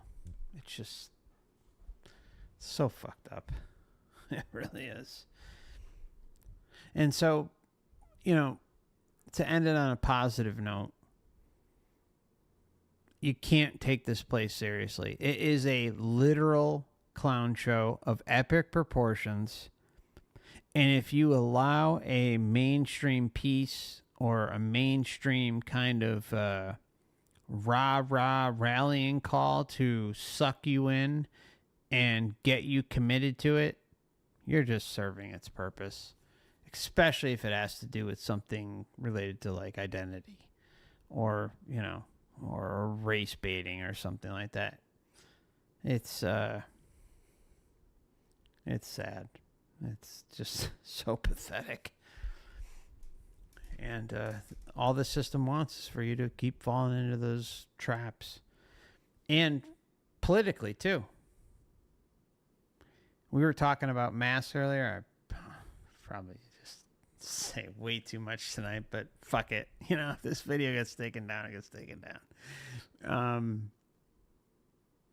The mask thing, it's not just Biden. It's not just Fauci and it's Trump, too. It's all of them. It's all of them.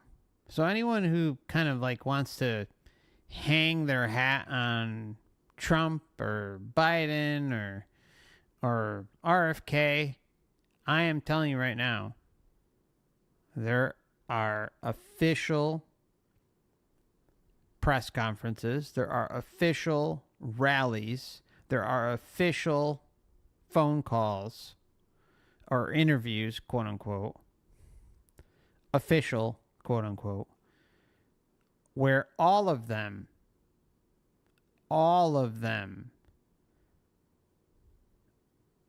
have either been wearing a mask or and having some sort of voice actor play their role. There's a video out there of an official Trump interview, and if you look at the comments, it's interesting. I don't remember what it was. Probably maybe 4 or 5 months ago, and everyone in the comments says that's not Trump. So they didn't fool a large segment of a comment section. I found it on Rumble. And yeah, I mean, and there's Trump decoys, there's Biden decoys, there's, you know, Fauci decoy. I mean, there's a video of Fauci, there's a video of Prince Charles wearing masks. Where the mask, look at the throat, look at the ears. Just look. Zoom in on that shit. Spend time. You think I'm lying? Prove me wrong. Think I'm bullshitting? Go look. It's there. There's tons of evidence for this. Nobody's going to like hold anybody's hand and say, oh, well, you know, this is the such and such a date and this and that. You'll find it. It's there. RFK is a prime example, like the tippity top of controlled opposition. And there's a masked bandit playing his role out there. Okay? So if you think he's going to change and you know everything's fine, his freaking campaign manager is a freaking CIA agent.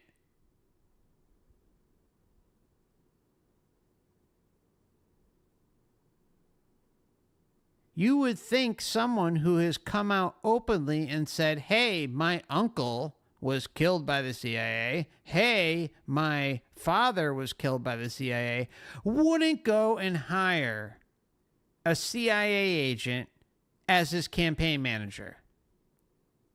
But yet he did. Come the fuck on.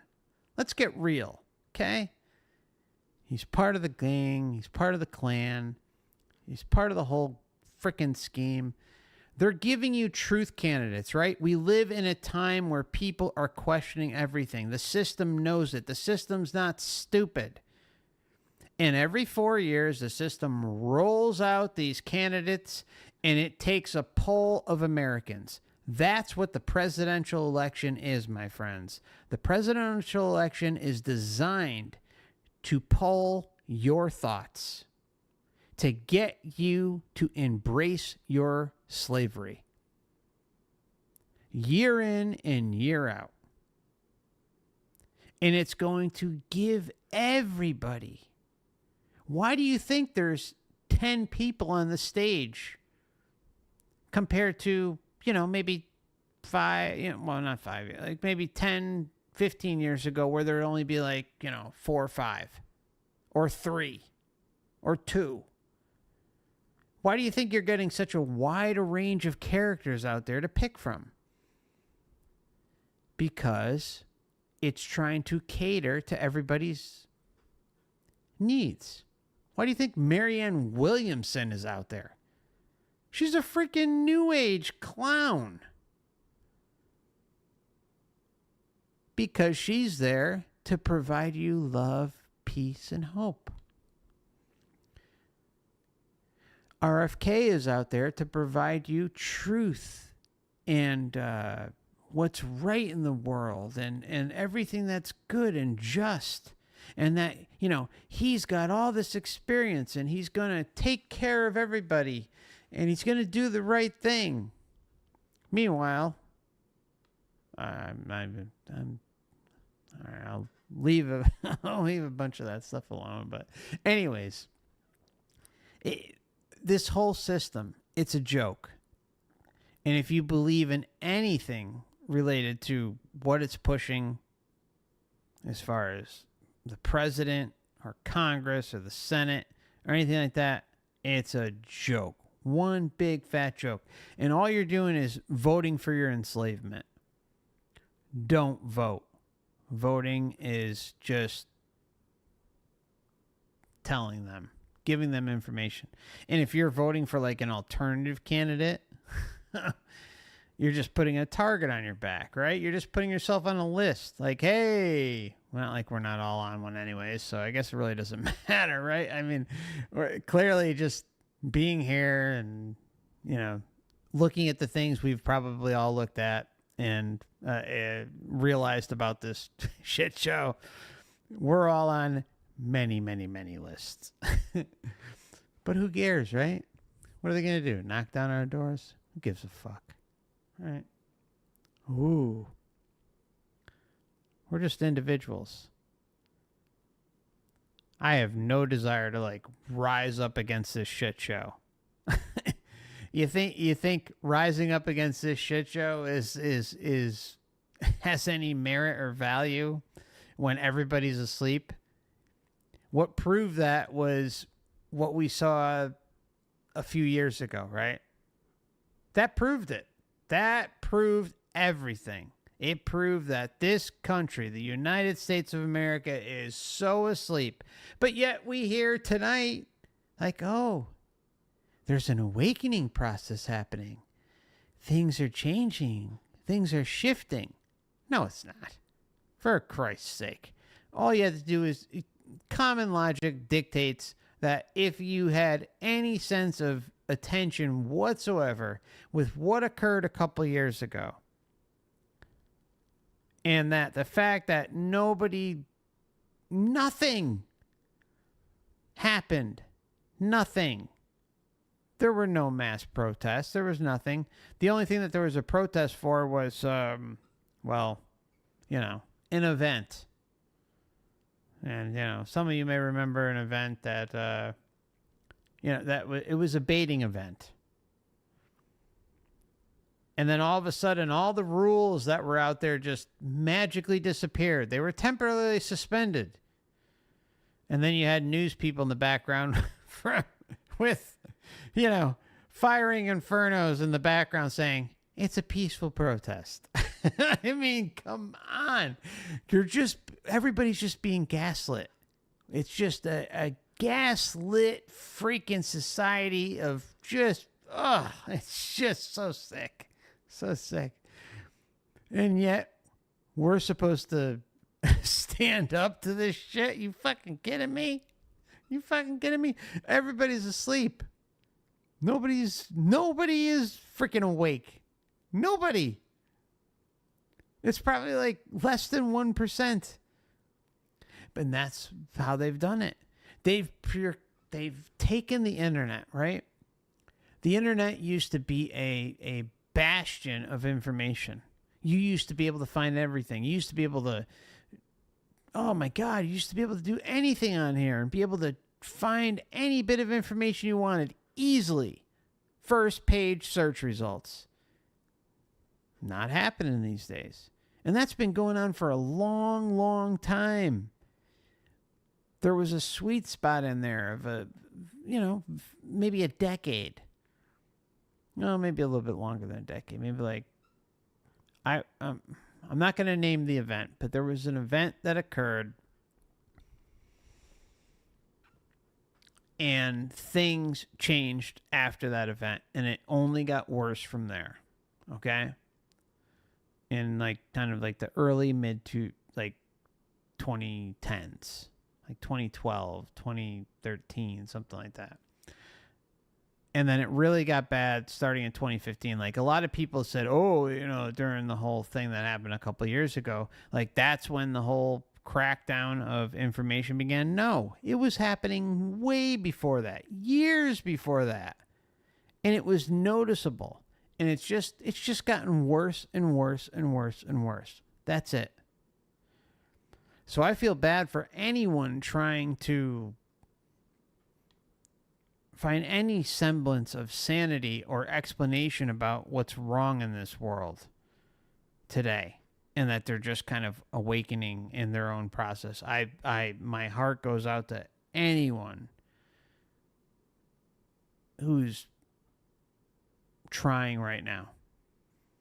Like anyone who's younger or something. I mean, that's just, it's heartbreaking to think about. It really is. And so I guess I'll just kind of, I don't know, I just went on a rant, long rant. Hopefully this video will be up in the morning, but please consider sharing it, because nobody finds this channel unless you share it.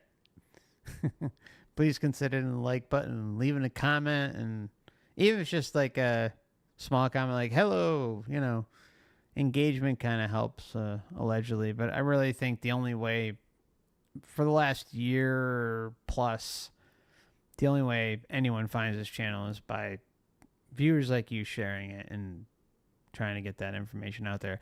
And I am going to do a video about the masks.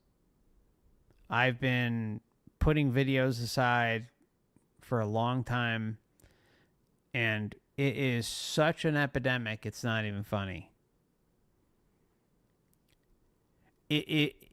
When you think that you've been, like, that we've all been fooled, the level of which we've been fooled is much more than most can fathom. Like the whole mass thing, or the body doubles, like the body doubles.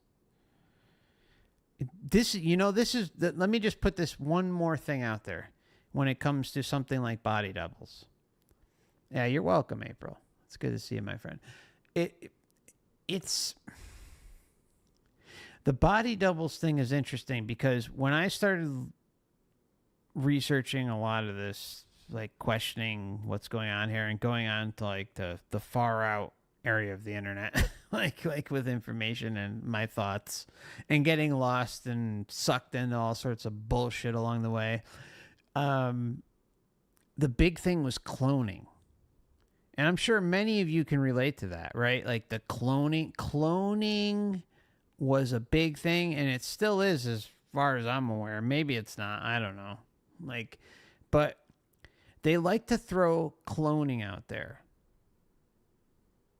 It's not really cloning. It's body doubles and freaking masks. That's it. That's what most of it is. Like, I'm not saying that cloning doesn't exist and some of that genetic manipulation type thing is not occurring. I'm sure it is, but it's in like the grand scheme of things, as far as like power plays go with the system, no.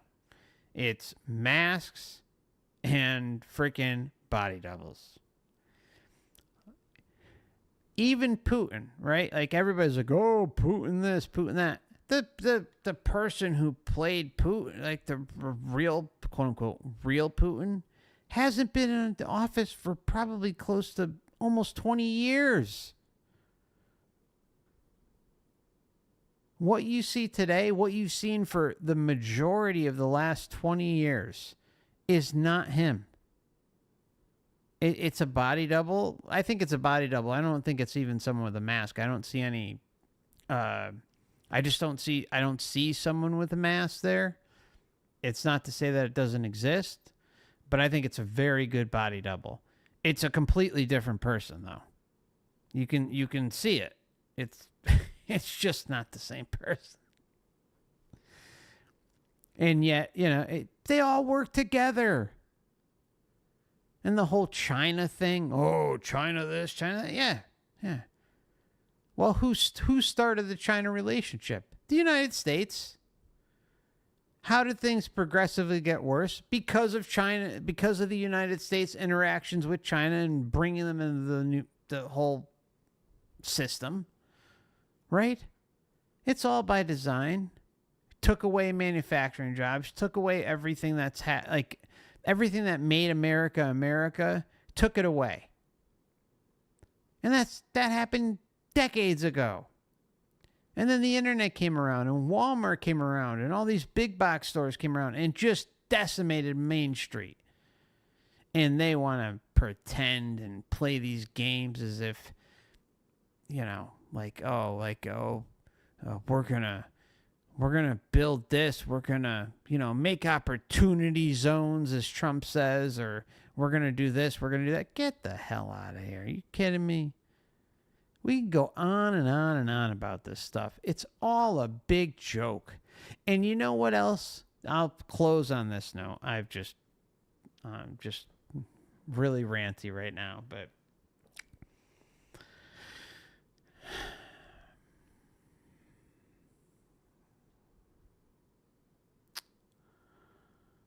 don't know.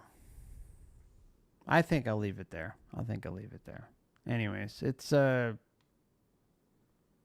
this whole thing it's a joke. Like you have to laugh at it. Like, see, like just some of the stuff that, you know, Dan and I mentioned tonight, or I've talked about afterwards. Like, you can't take it seriously. They're giving us the middle finger day in and day out. They're trolling you. They're triggering you, trying to make you feel lower or more worthless by the minute.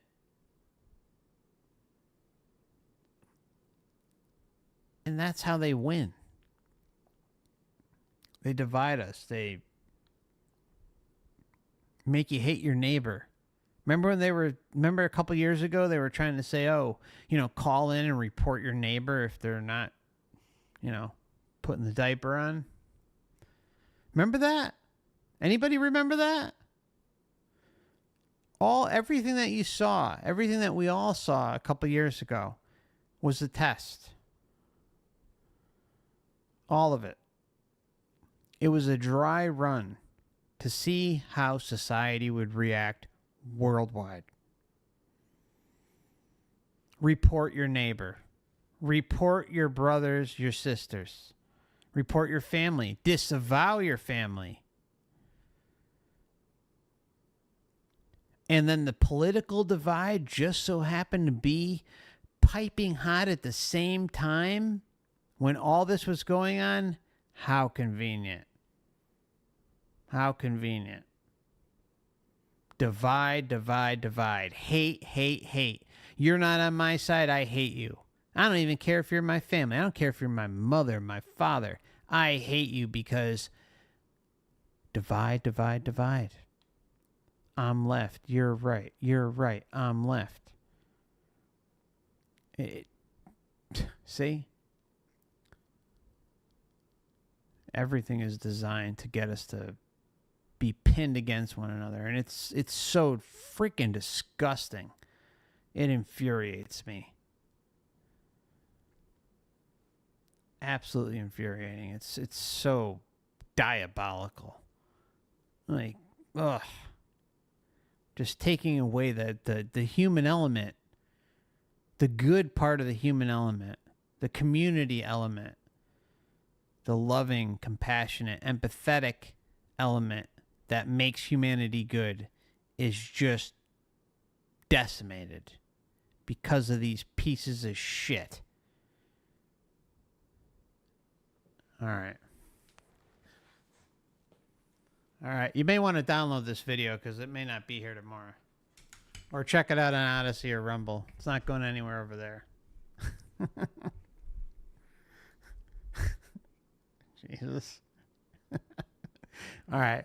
Much love to you all. I appreciate you. I don't think I'm going to make it over to the gaming channel. I didn't expect to go this long, but I will play Alan Wake 2 expansion pack Night Springs, which is based kind of on loosely based on the Twilight Zone. Probably tomorrow. Probably in the afternoon, maybe. And so, you know, feel free to click that link and set a reminder and join us. And be greatly appreciated. And please consider hitting the like button on the way out and sharing this video and even commenting. All that stuff helps because this channel is only found through word of mouth.